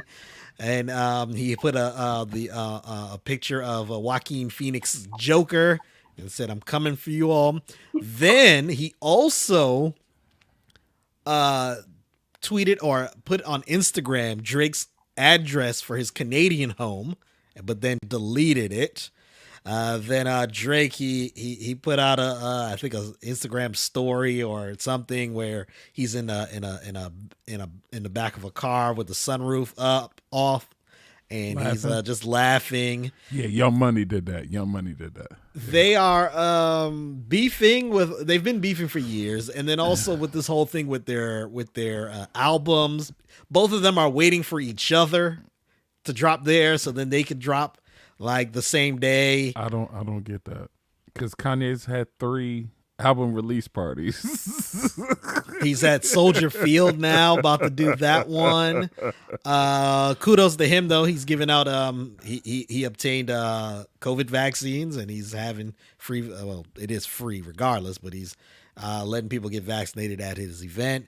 On the field, well, first of all, I don't know how long, I don't know when this is going to happen, because football season is about to, start. Right. So he's not going to be able to be in there as long as he was in the Mercedes-Benz Stadium in Atlanta. Right. But he's building on the field, which will be the stage. He's building his childhood home. So On the basically field? Yeah. So my understanding is it's a replica of his childhood home, or it's the literal childhood home and they brought it there. It's one or the other. Yeah, because I know he bought it. Birthday is. I know he did buy it a couple years ago, but yeah, that's weird to me. So he's just weird. He's just weird altogether. I try to pay as little attention to Kanye as I can. Like, I make full efforts to pay as little attention to him as I can try. Let me look up his birthday actually, because people give Leos a bad name. He might be a Leo. He's not. He's definitely not. I don't know when it is, because it's probably a Gemini, because they really give us a bad name. Yep, he's a Gemini. I told you. June 8. Okay, June 8. So yeah, they are. We have like, we're the real attention-seeking ones. It's not us. Oh, It's my, really not us. Ooh. my fault, Thad. No, I did that. I did that. I thought I did that. Where did you go? I thought I did that. He got something to do. So, Chrissy, Oh, it's just we brought you here to talk about a few pop culture things Okay. happening. Let's start with the milk crate challenge, Chrissy. have you been following the milk crate challenge? How could you not? People are falling all over the internet. on their back. I've seen some horrible look like back cracks. So I'm not concerned for idiots that want to get up on a crate. I do think I could probably do it. Oh, see, I think that's the problem. I think that's the problem. People are doing it because they're looking at other people who have failed, and it was like, how are you failing at this? Like, it can't be that hard. Like, and I believe it's not like I don't think it's that hard. I just think I'm smaller. I'm balanced pretty well. So I think I could. I'm not going to try though. They were in your neighborhood. They were in DC doing it. I saw. They were in DC They doing were it. uptown. You said they were where? They were uptown. I saw. Uptown. Oh, okay. Uptown. Yeah, they were Let's definitely say for uptown. That's just they were uptown. they were definitely doing it there. And I do have a couple videos we could. But you see, I posted the ones that was done here because the guy actually went over. So I was like, Yes, he did. Differently here. Nobody's falling. I think that, like you said, I believe it's, or like I said, excuse me, I believe it's people who believe that it can't be that hard. So Right. like, let's just do it. Like, I wouldn't say it's not hard. I wouldn't. That's silly. No, what you've noticed, I don't know if y'all have noticed in some of these videos how loose they are together. Mm-hmm. And a lot of But them. yeah, I don't think they're latched because crates should be latched together. Usually you would, try to put it side by side, but it's just, You fall. man. Well, remember also crates are meant to be stacked with the open side on top. Very true. Very true. That's how you stack them and they get secure. So think about it. Every crate has a different different opening, different size. And if it's been used for a long time, you have imperfections. I saw the one where he stepped on it and just crushed. And I'm like, and you kept going.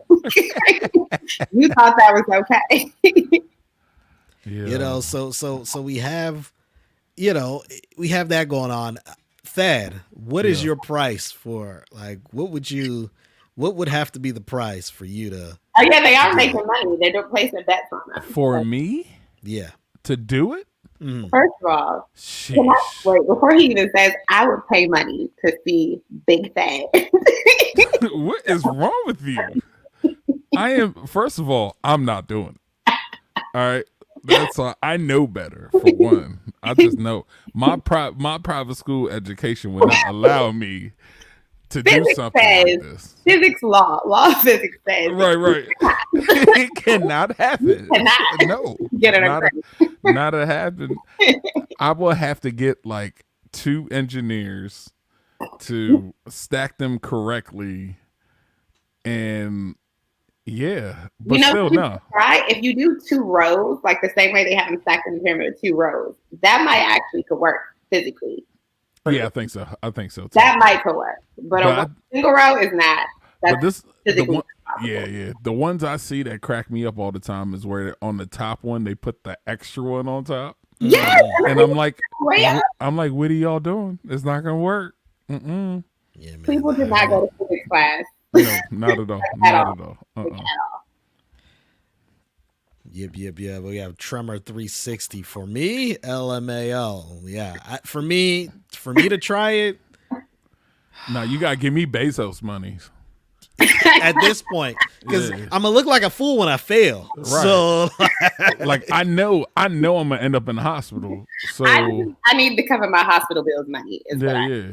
Now you know what? If you give me like those wrestling mats, to fall onto. I might.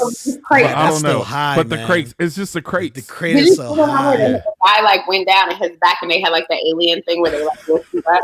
His back will lift you crate. Oh man! It's like Like, you want to. Broke. On the crate. It's like you want to see a dead body. That's when they had the little boys and boys in the hood looking over the wall. Ricky. Oh, man. So, Chrissy man. and Thad, we watched Love Is Blind, and we watched Love Is Blind After the Altar. Let's start with you, Thad. Chrissy and I had seen Love Is Blind when it came out last year, right before the pandemic.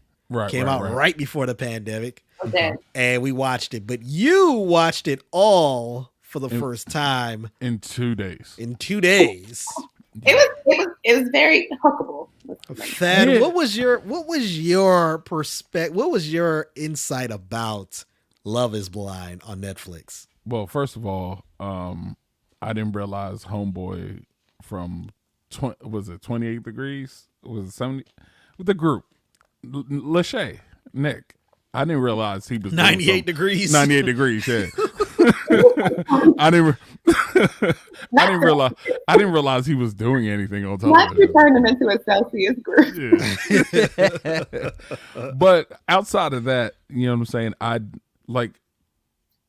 I think for me it was seeing that experiment work. You know what I'm saying?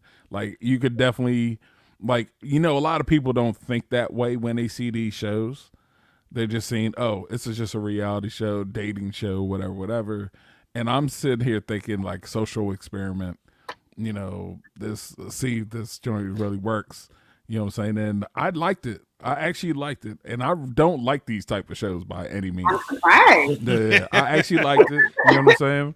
Shocked. Like the whole time I'm saying like, yo, this chick is crazy. Like Which one?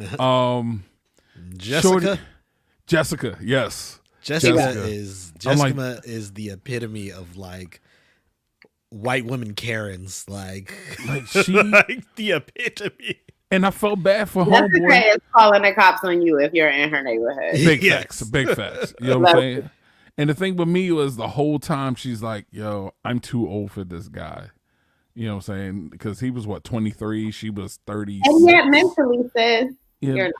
You know what I'm saying? And you sitting there hearing her talk and everything, I'm like, I think he's a little bit more mature than you. Yeah. You know what I'm saying? For sure. She was only saying that because she wanted to be with Barnett. Right. Yeah. And then seeing her try to keep going after Barnett afterwards, I was like, yo, this chick is crazy. And then I was like, yo, these are the girls that I see at the bar all the time, wasted, like ugly crying because of some dude. I was like, this is Jessica right here, but she crazy though. She was like, yo, like I couldn't believe wasted. She's like, yeah, we should talk about us again. Like, and she like even the altar joint after the altar, like her getting wasted, and like, yo, she's about to go talk to this dude again. You know, like he's married like 2 years now. You know what I'm saying? Like, yo, this chick is crazy. But I did like the show. I really liked the show. Homeboy, I can't even think of it. Was a Carlton or something like that? Yeah, Carlton. Yeah. Who he was going for? Carlton, he's just okay. For those that don't know, let me do a real quick reset. It's a social media, it's a social experience. Social experience, yeah. Where they have men and women on in a large warehouse, but separated by partitions. They call them pods. And basically, you date or you start dating people without actually seeing them. Yeah, and there's then a wall. ultimately, There's a wall in between them.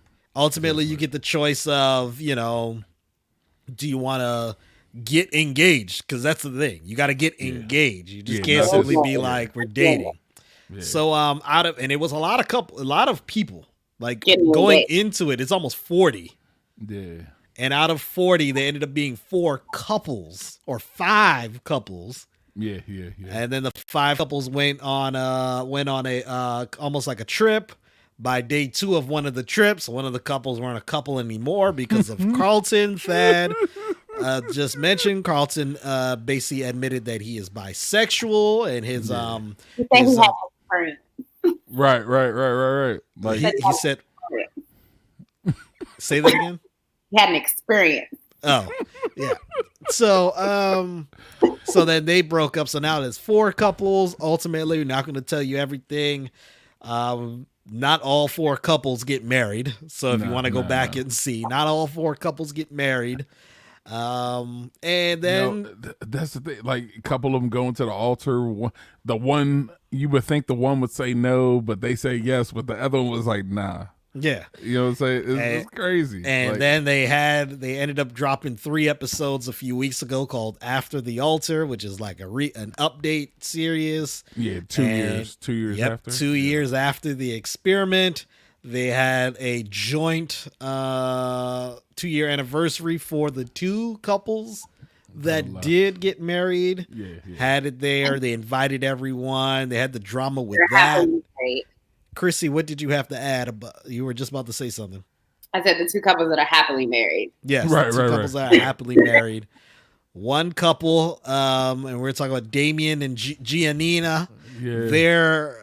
They are a couple, but they're not a couple because Damien's out here talking to models and bringing to the party. Brought them to the party. A few things. First of all, back to the pod. So they discussed it a little bit on the reunion, but I really think it's interesting because obviously with reality shows, any reality show, you're condensing a lot of footage and a lot of time into small bits and pieces of what actually went on. Right. Interesting that like we don't see their journey to like get to know each other because they were in there for days, but like the whole day. I'm pretty sure is what they said on the reunion. It's like the whole day. I believe it was longer. I think it was weeks. Like if you ultimately like. Well, it was like, I think 2 weeks, but 2 weeks of like all day long. Yeah, like, yeah. Almost speed dating through a wall. Right. You would find somebody that you actually connected with, you would just stick with that person. But then it was still like, you know, fast forward dating through a wall. Which is interesting in and of itself to me. Then they move forward or whatever, the ones that didn't get married. I think, first of all, Damien and Giannina had a very toxic relationship long before they left the pod. I think it's sweet that they think that they're each other's person. They could be. I think it was, so the girl Francesca is actually, I kept looking at her and I was like, she's from another reality show that I watched on Netflix. So she was on a season of Too Hot to Handle. Oh, I've never seen that one. Yes, that's another one that during a week ago, I binge watched. Too Hot to Handle. What is the premise of that one? Too Hot to Handle is they're on an island. Yeah, I didn't see that one. And there's like, I don't know, 20 total, 10 guys and girls. And they can't have any sort of physical sexual contact. Mm-hmm. They have a pot of money. The big pot for everybody gets reduced every time one of them does the most. Okay. A kiss is like $3,000. I think full blown sex is like $20,000. And then there's like some fondling things in between. But yeah. And they put them together and they test, like, basically it's a social experiment, whatever, of can you be attracted to someone and get to know someone without it being physical. Mm-hmm. And the incentive is that you get money if you can, but a lot of them can't. She was on a season for that. It's very interesting to watch, but she was on a season of that. For the record, who was that? Francesca, the girl that he brought to the altar thing. To the party. Okay. So listen, even if I had like a guy friend that I was like, whatever. If I'm in a situation where I'm talking to somebody to the point that we have been at the altar, we have gone through this extreme experience together. We're basically like, my mom loves him. Like we are basically decided that we want to be together. We just can't figure out, and we're working on how to communicate that. That means we're working on figuring out how to mesh as a couple, because that's all relationships are a lot of the time, is figuring out how to be yourself and your person and connect that with another person and make it work. Right. Because our perspectives are always going to be different. And even if we get along and we're fully connected, they're always going to be different. So it's figuring out how to make that mesh. I think Giannina's a little toxic. And then it's too. I'm going to hold you. But if they're figuring that out, why on God's greenest of earth would you bring Shorty to an anniversary party? And then, and this time when she was flipping out, she was well within her rights. Because, for sure. Yeah. Because you made that happen. And then you try to be like she's playing victim. No, my guy. You made that initiative.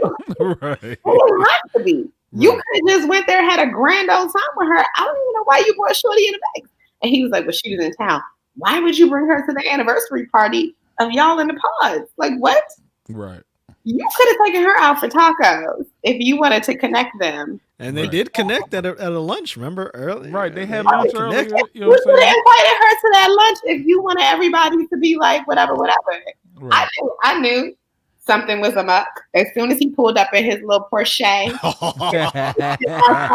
like, hey, beautiful. And I was like, oh, this is here we go. Let's see who this is. And then she said, I said, I know her. And that's after Googling.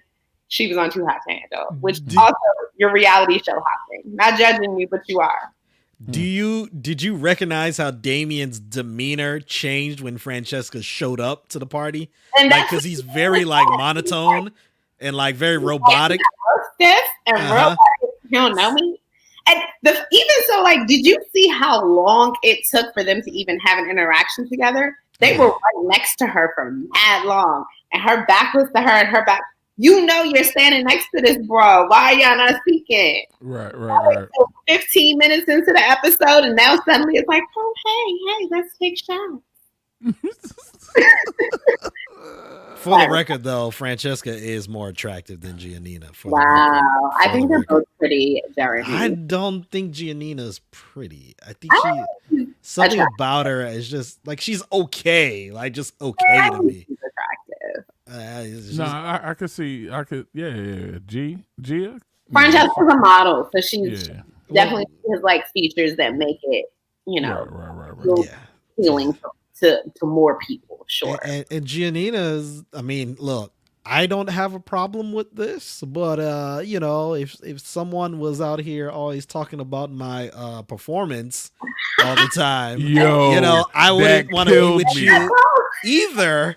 And yeah, I am gonna probably want to get with someone else if you're constantly talking about my performance. That's Like, not disrespectful on camera. You cannot go on national television and talk about this. She said, that's probably one of my favorite reality shows. She said, you know when you say I'm the best sex you ever had, you know when I don't return that. Right. I don't say it back. I never said that. he had to look like, what you mean? Yeah. Damn. I do want to get to one of the couples that did make it. Okay. Amber and Barnett. Okay. We remember during the original series, Amber, you know, she said how she's a army mechanic. Yeah. And, you know, she's wild and crazy, real fun, down to earth, da-da-da. And then when she admitted to Barnett, she was like, yeah, I didn't really come from money like you.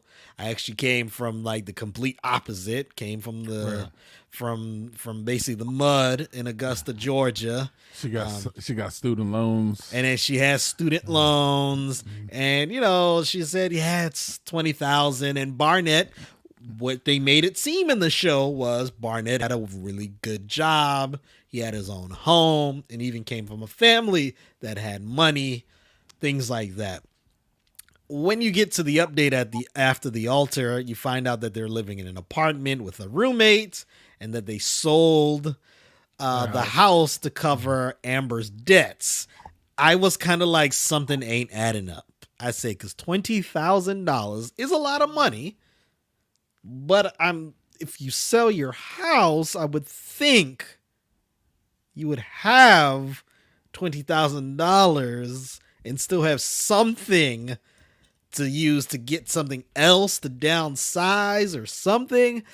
Or you, as Barnett, had a crazy upside down mortgage, so you just were yo, I lost out and I still got, I don't know. Nah, but I thought something was wild because she said, oh, you know, 20,000 outside of Atlanta, right? Right. So as someone who has sold property and made a substantial amount of profit off of said property. Mm-hmm. Oh, for real? That's not the I would say that it definitely depends where you are. I did that in the District of Columbia. Okay, that's it. I don't doubt wherever they are. They were in Georgia. He had much after, like, probably enough to like get them maybe a little going and like a little, but I don't think he had enough to get another property. Probably, like, it makes sense, and it might not just have been her debts. He might have paid off a slew of debts. Could be. Right. In an effort to like get them on a clean slate for them to like could get them. Could be. Yeah. And I'm not mad at him. I don't think you know, as someone who's getting older and who wants kids, I don't think there's anything wrong with saying I want to be set up in a place where I'm not struggling with a child or like and have enough space for it. I get his point. I get her point with that she's getting older too. Right. And where her epilepsy sprung up at. But I get that, you know, I get his side of it, and she just feels like he's being like, he's going to have a list of these checklists of things. And I said, I don't think he'll have a full, like, I don't think he has a full checklist, but I think it's a practical one to say, yes, if we're having children and we're planning this because we're married, it's not like, whoops, you became my baby daddy. This is your husband. Mm-hmm. Right. And so, you know, whoops, baby daddies happen all day, every day. Those are not planned. Yeah. You step out. Right. But if you're married and then you have a baby, I mean, I'm not married and don't have a baby. I'm like somebody in this chat. But I feel not me. Don't look. Don't. Nope. Not me. I feel like I don't know exactly and Rosie went through, but I feel like there's a substantial amount of planning that went into making sure you at least had like a plan in order. It was definitely a plan for sure. It was So definitely a plan. With Barnett saying that's what he wants, and the fact I don't know why she's making like a big deal out of it. Like it doesn't make sense for him to feel like that. Right. Like, yeah, like the whole living with a roommate, that's something you gotta think of. He's like, yo, we gotta get into a situation where we are on our own. I would not have a baby right now. Like today. Right. Today. I could plan for it. And we still got 10 months to cook the baby, and that's fine too. But I'm not doing that right today. And especially with this pandemic, you know, having a child in an apartment is not optimum. That's what we had to do. We had to get out, even if it meant, hey, we staying by someone's house for a while. Because being in an apartment is, woo. I need space for myself, let alone another person. One of the other storylines was Mark. Oh, God. He did not show up. He was the only one that did not show up. I mean, he didn't. My man. Mark might have been the smartest person. He said, I ain't showing up. He's like, I'm not going to look like a fool. Y'all not going to try and clown me. Well, he was smashing the other girl, too. And then, That was wild. Well, first of all, let's set it up. Jessica, who we mentioned earlier, crazy Jessica, was engaged to Mark. Jessica's in her 30s. Mark is in his early 20s. She made up every excuse along the way. Once she saw him, I think she wasn't. Honestly, I think she wasn't. Well, she was obviously enamored with Barnett, but when she actually saw Mark, I don't think she thought he was attractive. Agreed. And so then she used the whole premise of the show is that you're connecting with somebody. I don't even think that even their connection didn't feel genuine when they were in the pods to me. No. Like at all. Like, so, because I feel like as someone who I'm generally, we could discuss this on here. Anybody I've ever dated looks completely different from each other. There's nothing that streamlines there's nothing that streamlines about any of them. And that's because I usually am attracted to people's personalities before I am their looks, which is why if I meet somebody through a wall, it's like, all right, this makes sense. I'm already attracted to who you are as a person. That's why Lauren and Cameron for me work, because she didn't necessarily know he was a white man. She might have just listening to him, but she was attracted to the person she saw between the walls. So even though she's blackly blackback, she was like, but he cool and he's down. And it's all good. Right. Because I'm attracted to this person, I'm going to get over the fact that he's white. I don't think she was as enamored with the personality as I think she was just desperate and wanted to connect with somebody. Yeah. So they were together. Ultimately, a decision was made at the altar. They split. Well, after the show, Mark reconnected with another person from the show who didn't get engaged by the name of LC. Yeah, I was surprised she did that, yo. And they started talking. They sparked the conversation on Instagram. Started talking. They lived in the same city, so they started connecting. Slid in my DMs. Yeah, they connected. Boom, boom, boom. They obviously had a sexual relationship. They were dating and having sex at the same time. Well, Mark at the same time was dating and having sex with another woman, got her pregnant, and decided, well, I'm going to now be with her. Also, let's be real. Mark was saying from the jump, he was ready for marriage at 23. And kids. Like he wanted marriage, like he was ready. Yeah. So, I think Mark just wanted to have raw sex, honestly. Like, I think that's what he wanted.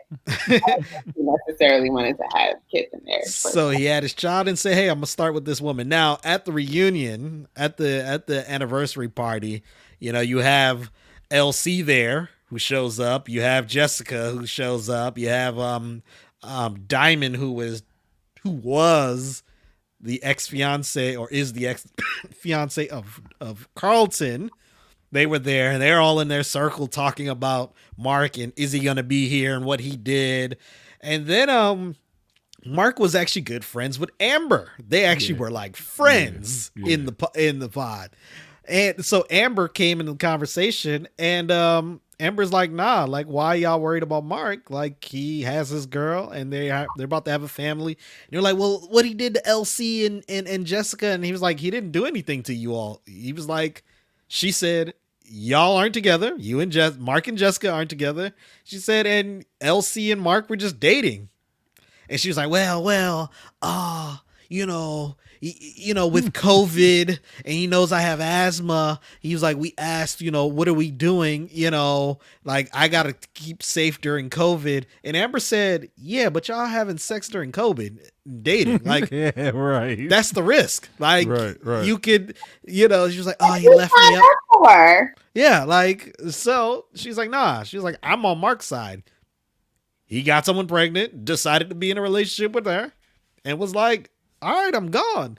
I think a lot of people don't know what dating is. No.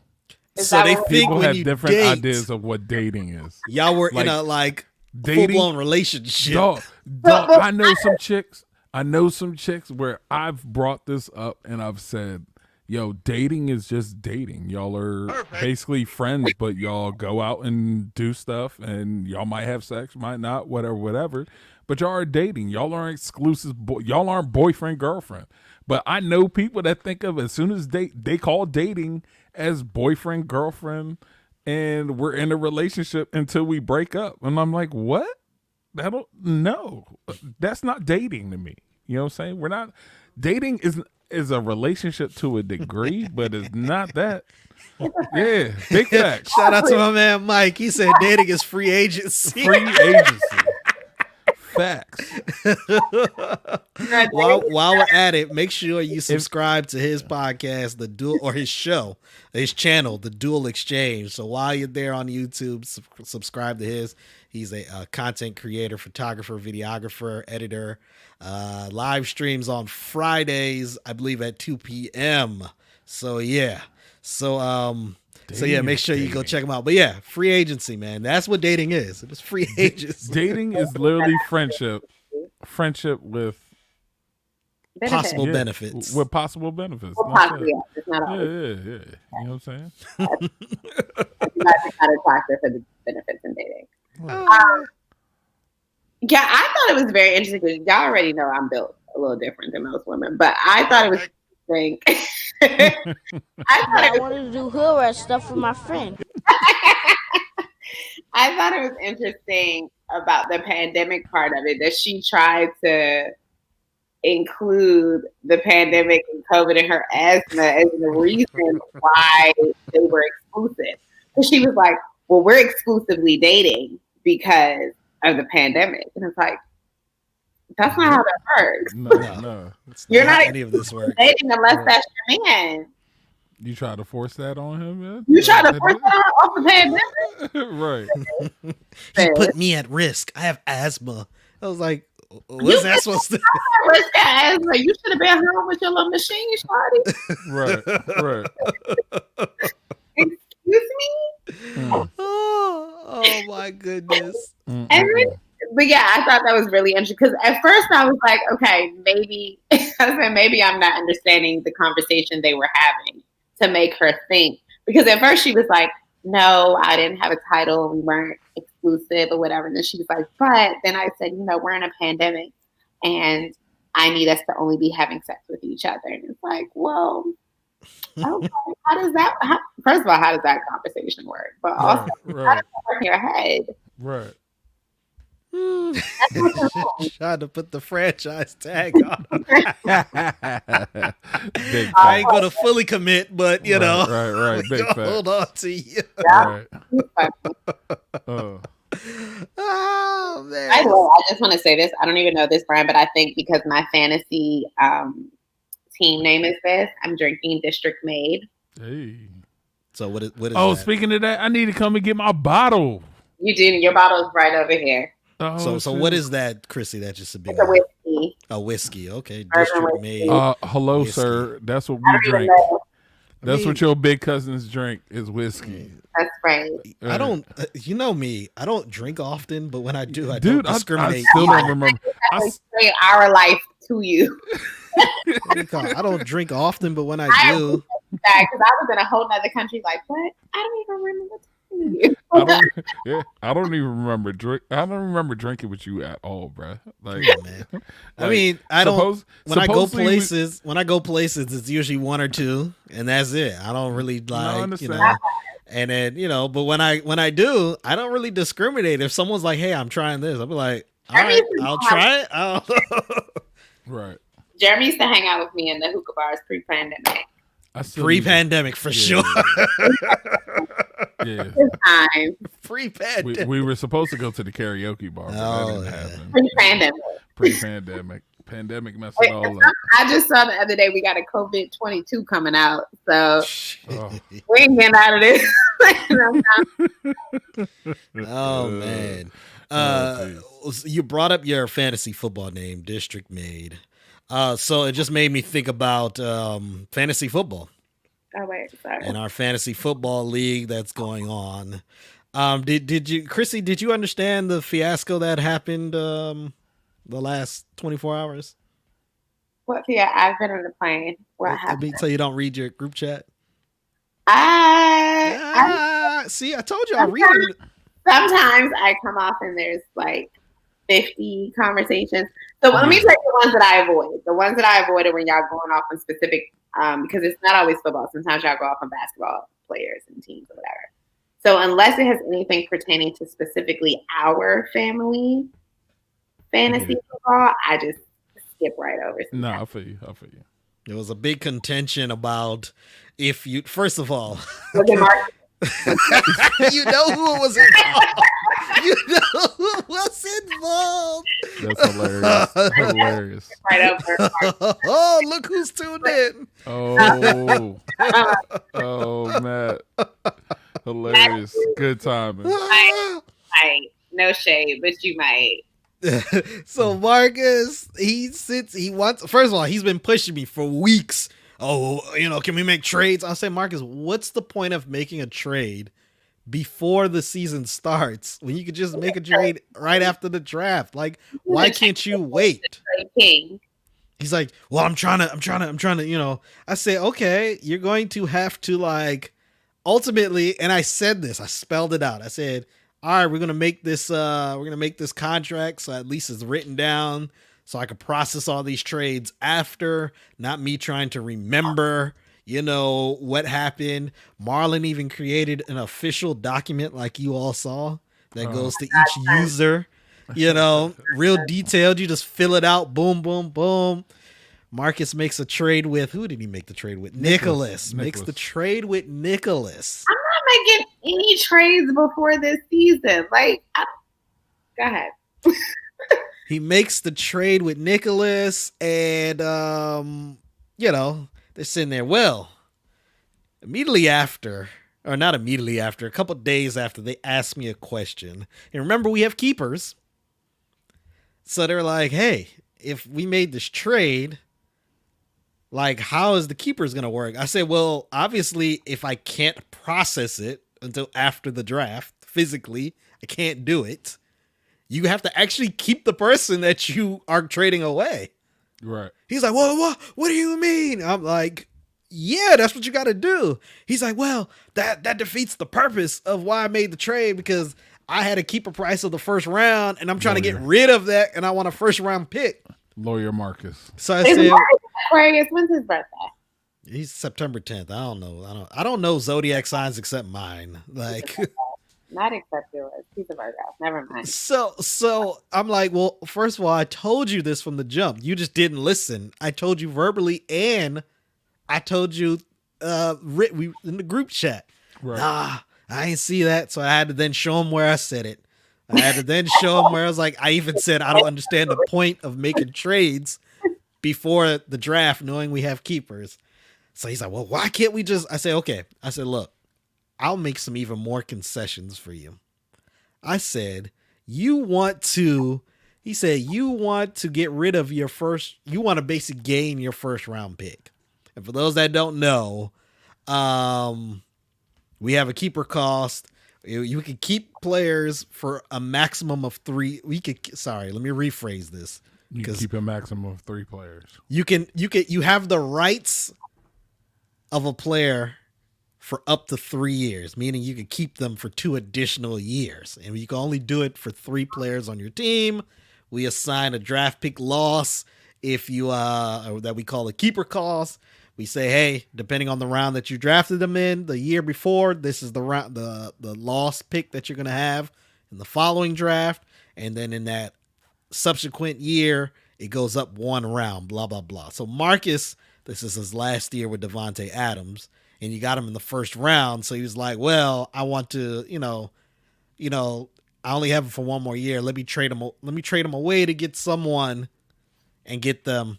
So then he thought he was going to get them at their keeper cost. I say, well, remember, I can't process the trade until after the draft. So, like, Davante Adams, you're still keeping him at number 1. So he was mad.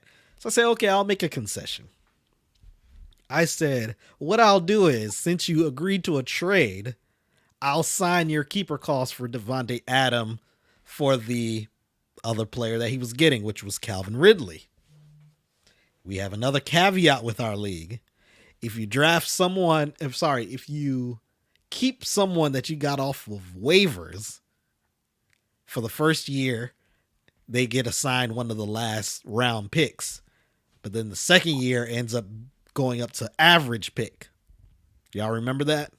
Yeah. So this year, do you know where Calvin Ridley's average selection is right now in his ranking right now? Isn't it like second round pick? Yeah, but 15th. Yeah. We have 14 in our league. So he's Hilarious. So I was just like, okay, cool. I said, Marcus, I made a concession. I said you can get your first round pick, but you're gonna lose your second round pick now if you get.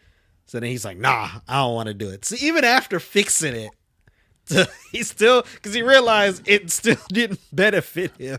Right. And I'm like, yo, you could just make the trade after the draft. Like, come on. Right. Like, I don't get it. Oh man. And then Kiara was upset because her and Archie made a trade. And then they realized the same thing because they're the ones who asked the question first. Oh, that's. And I told happened. them. So then Marcus was like, "Well, what do you mean?" Like, so I avoided both trades. Jeez. Moral of the story is, and I said it. I thought it was voided, but I thought it made sense for it to be voided. So I didn't know there was any drama surrounding it. It's these youngins, man. It's these youngins. We had a full blown, like, 30-minute argument on. They always arguing for no reason. FaceTime. Always arguing. Oh, I didn't get on the FaceTime call. And then we got onto that one and had to tell everyone what was happening. Jeez. Oh man, I am kind of excited for fantasy football because, you know, the NFL season is going to feel more like an NFL season this year. So I'm a little more excited. Yeah. We're going to live stream the draft again. This time though, because it's going to be an online draft this time, it won't take 5 hours like you losers took last year. Y'all remember that? Wow. You're going to blame it on us? I was working. It was not me. It was on y'all. Nah. We can bring up the tape. We can bring up the tape. Hold on. I'm going to be petty. I'm going to be petty, and I'm going to bring up the tape of what happened during that. Can we really? Where I'm picking our draft pick numbers is all I'm asking. No, we don't want one person selecting them. Just because it worked for you doesn't mean. Nah, for you. Oh yeah.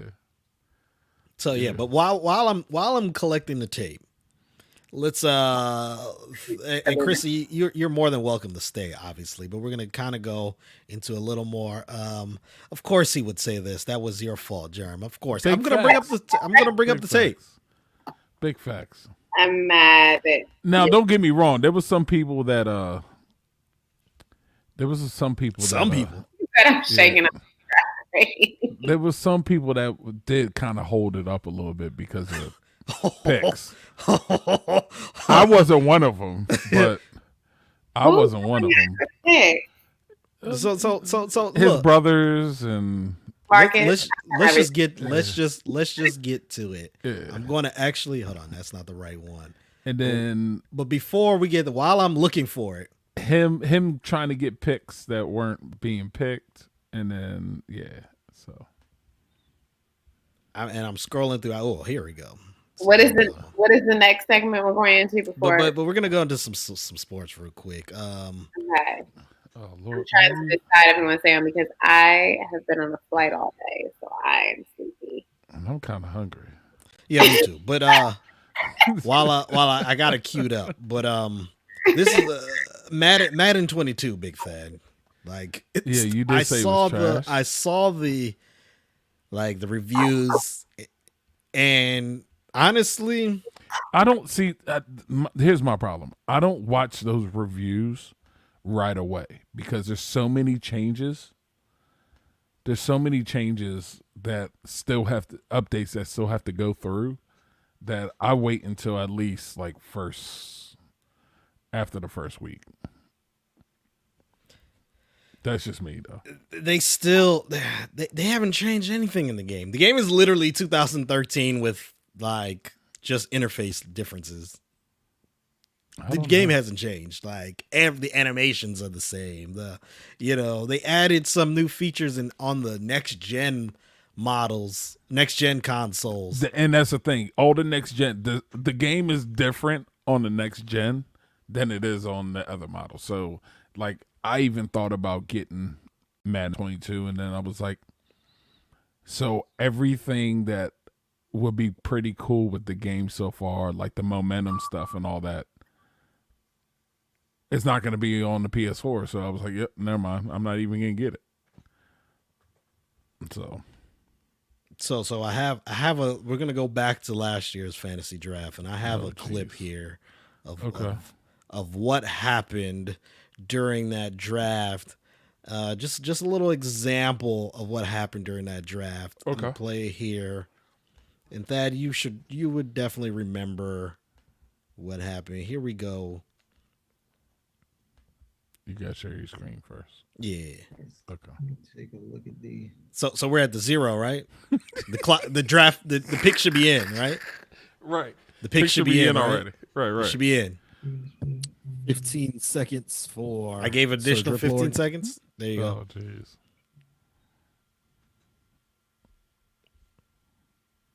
We're still waiting for the pick, right? Still waiting for a pick. Oh, jeez. 5 seconds for Sir Driplord. Still waiting, right? Right. Did it turn into an auto pick?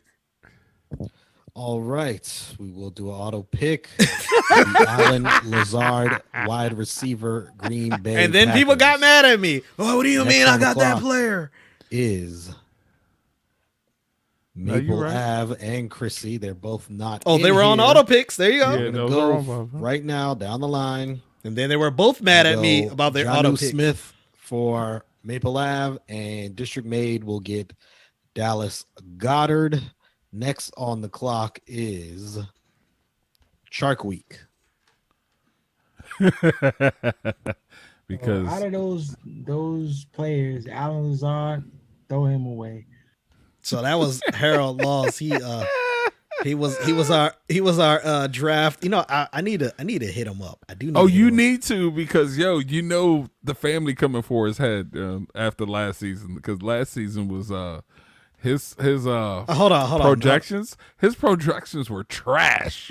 Hold on. Were they trash? Not though? the player. No, not the player projections.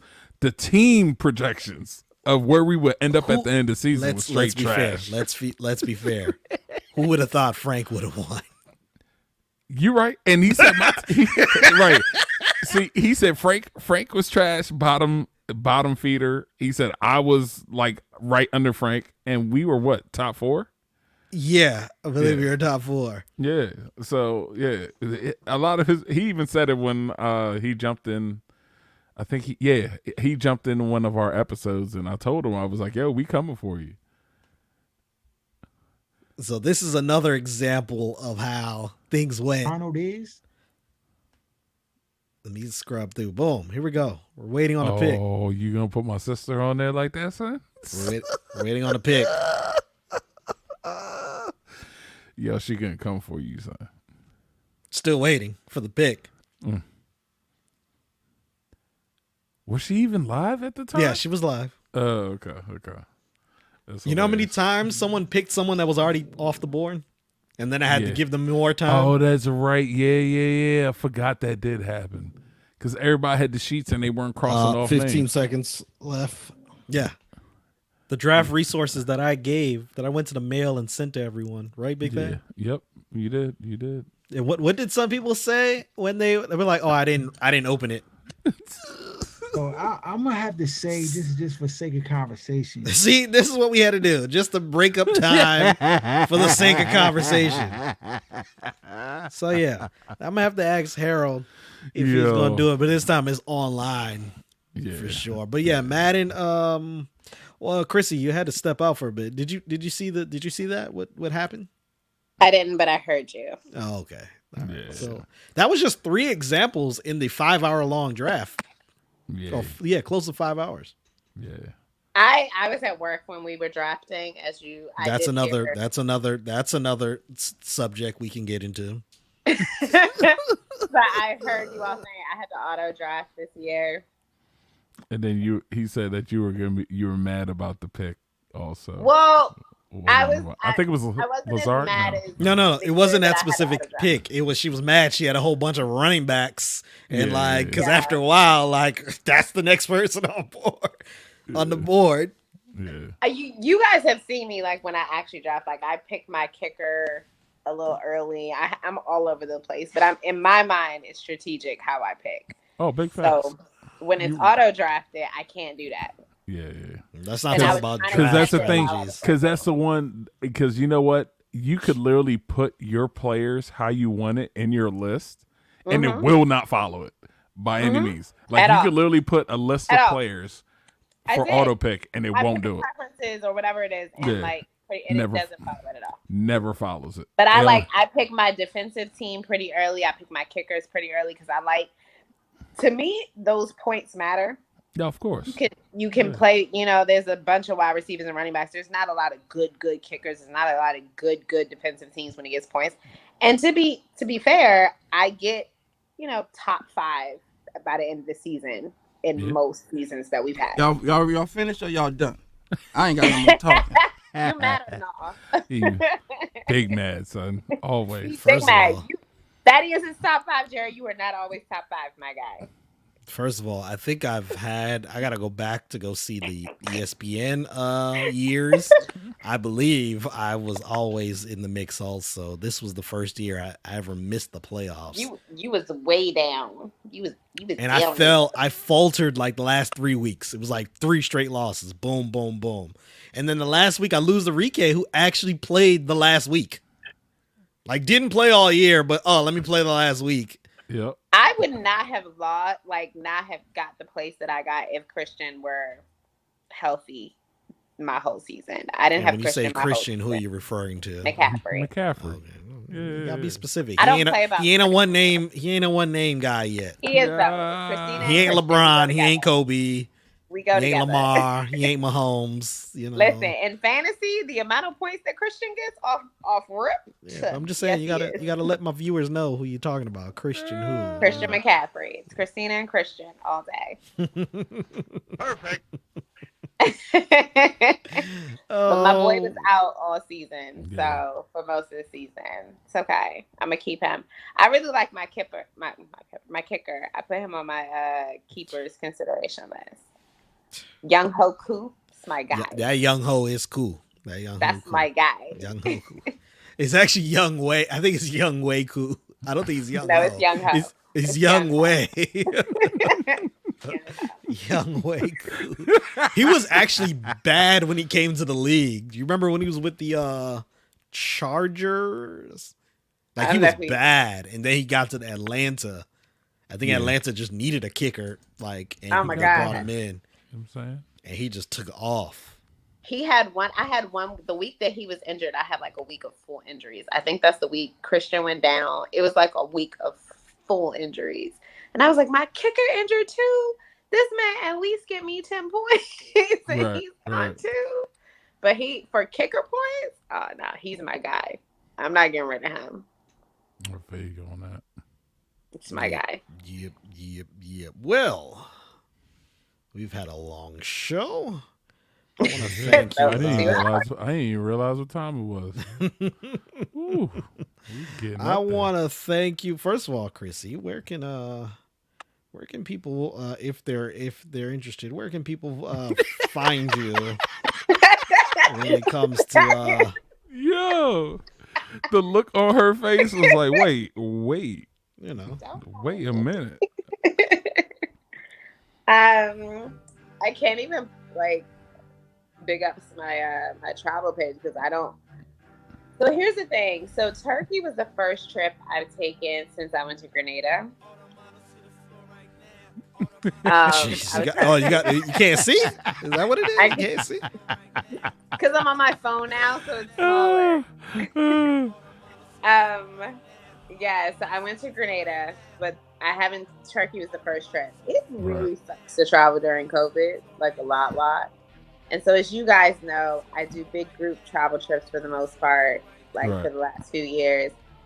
I'm like a mini CPAC, but I can't really. I'm not comfortable doing that with large groups right now. No, I don't even want to like shout out my travel page because there's nothing happening on it, and I don't necessarily want anybody following my Instagram, but I'll be here. I'll be here on Sports Reality Podcast. Shout out and to when I'm going back with Via Victoria Way, then you can follow me there. But yeah, nothing to see there right now. I'm gonna give it a shout out to my man Mike Edwards of the Dual Exchange. Make sure you subscribe to his show. Shout out to OSS 980 with Harold D and Aaron. Shout out to Soggy Nachos, Shut Your Face. Also Erica Fernandez, she's doing well. I spoke to her recently. She's doing well with the bundle of joy. I was about to ask you. I was like, yeah, didn't she just have a baby? Yeah, congrats. So she's doing well. Yeah. Oh yeah. Congrats to Katie and Mike. They just had a baby yesterday. Hey. Yeah. Know what I mean? We love babies. Babies are such blessings. So baby Jack got a sister now. I don't know how he's gonna deal with it, but I think he'll be all right. It'll be fine. It'll be fine. Yeah. You know. I can say shout out to my grandma. Her birthday's today. How old is she? 87. Hey. Our grandma's birthday's in a couple months, and she'll be 85. Yeah. Shout out to having grandmas who text with iPhone. Shout out to both of them. Got their wits about them. Yep. All right, BigThad, I want to thank you for everything that you do. Thank you, Cuzzo. Just want to remind you all to subscribe to the podcast where podcasts are available, and that includes Anchor, Apple, iHeartRadio, Spotify, Stitcher, and TuneIn. Also subscribe to our video format on YouTube, Facebook, or Twitch. Until next time, everyone, as Chrissy has disappeared for a little bit. This is why I'm not on my phone normally. Sports Reality. Peace. Peace. Bye.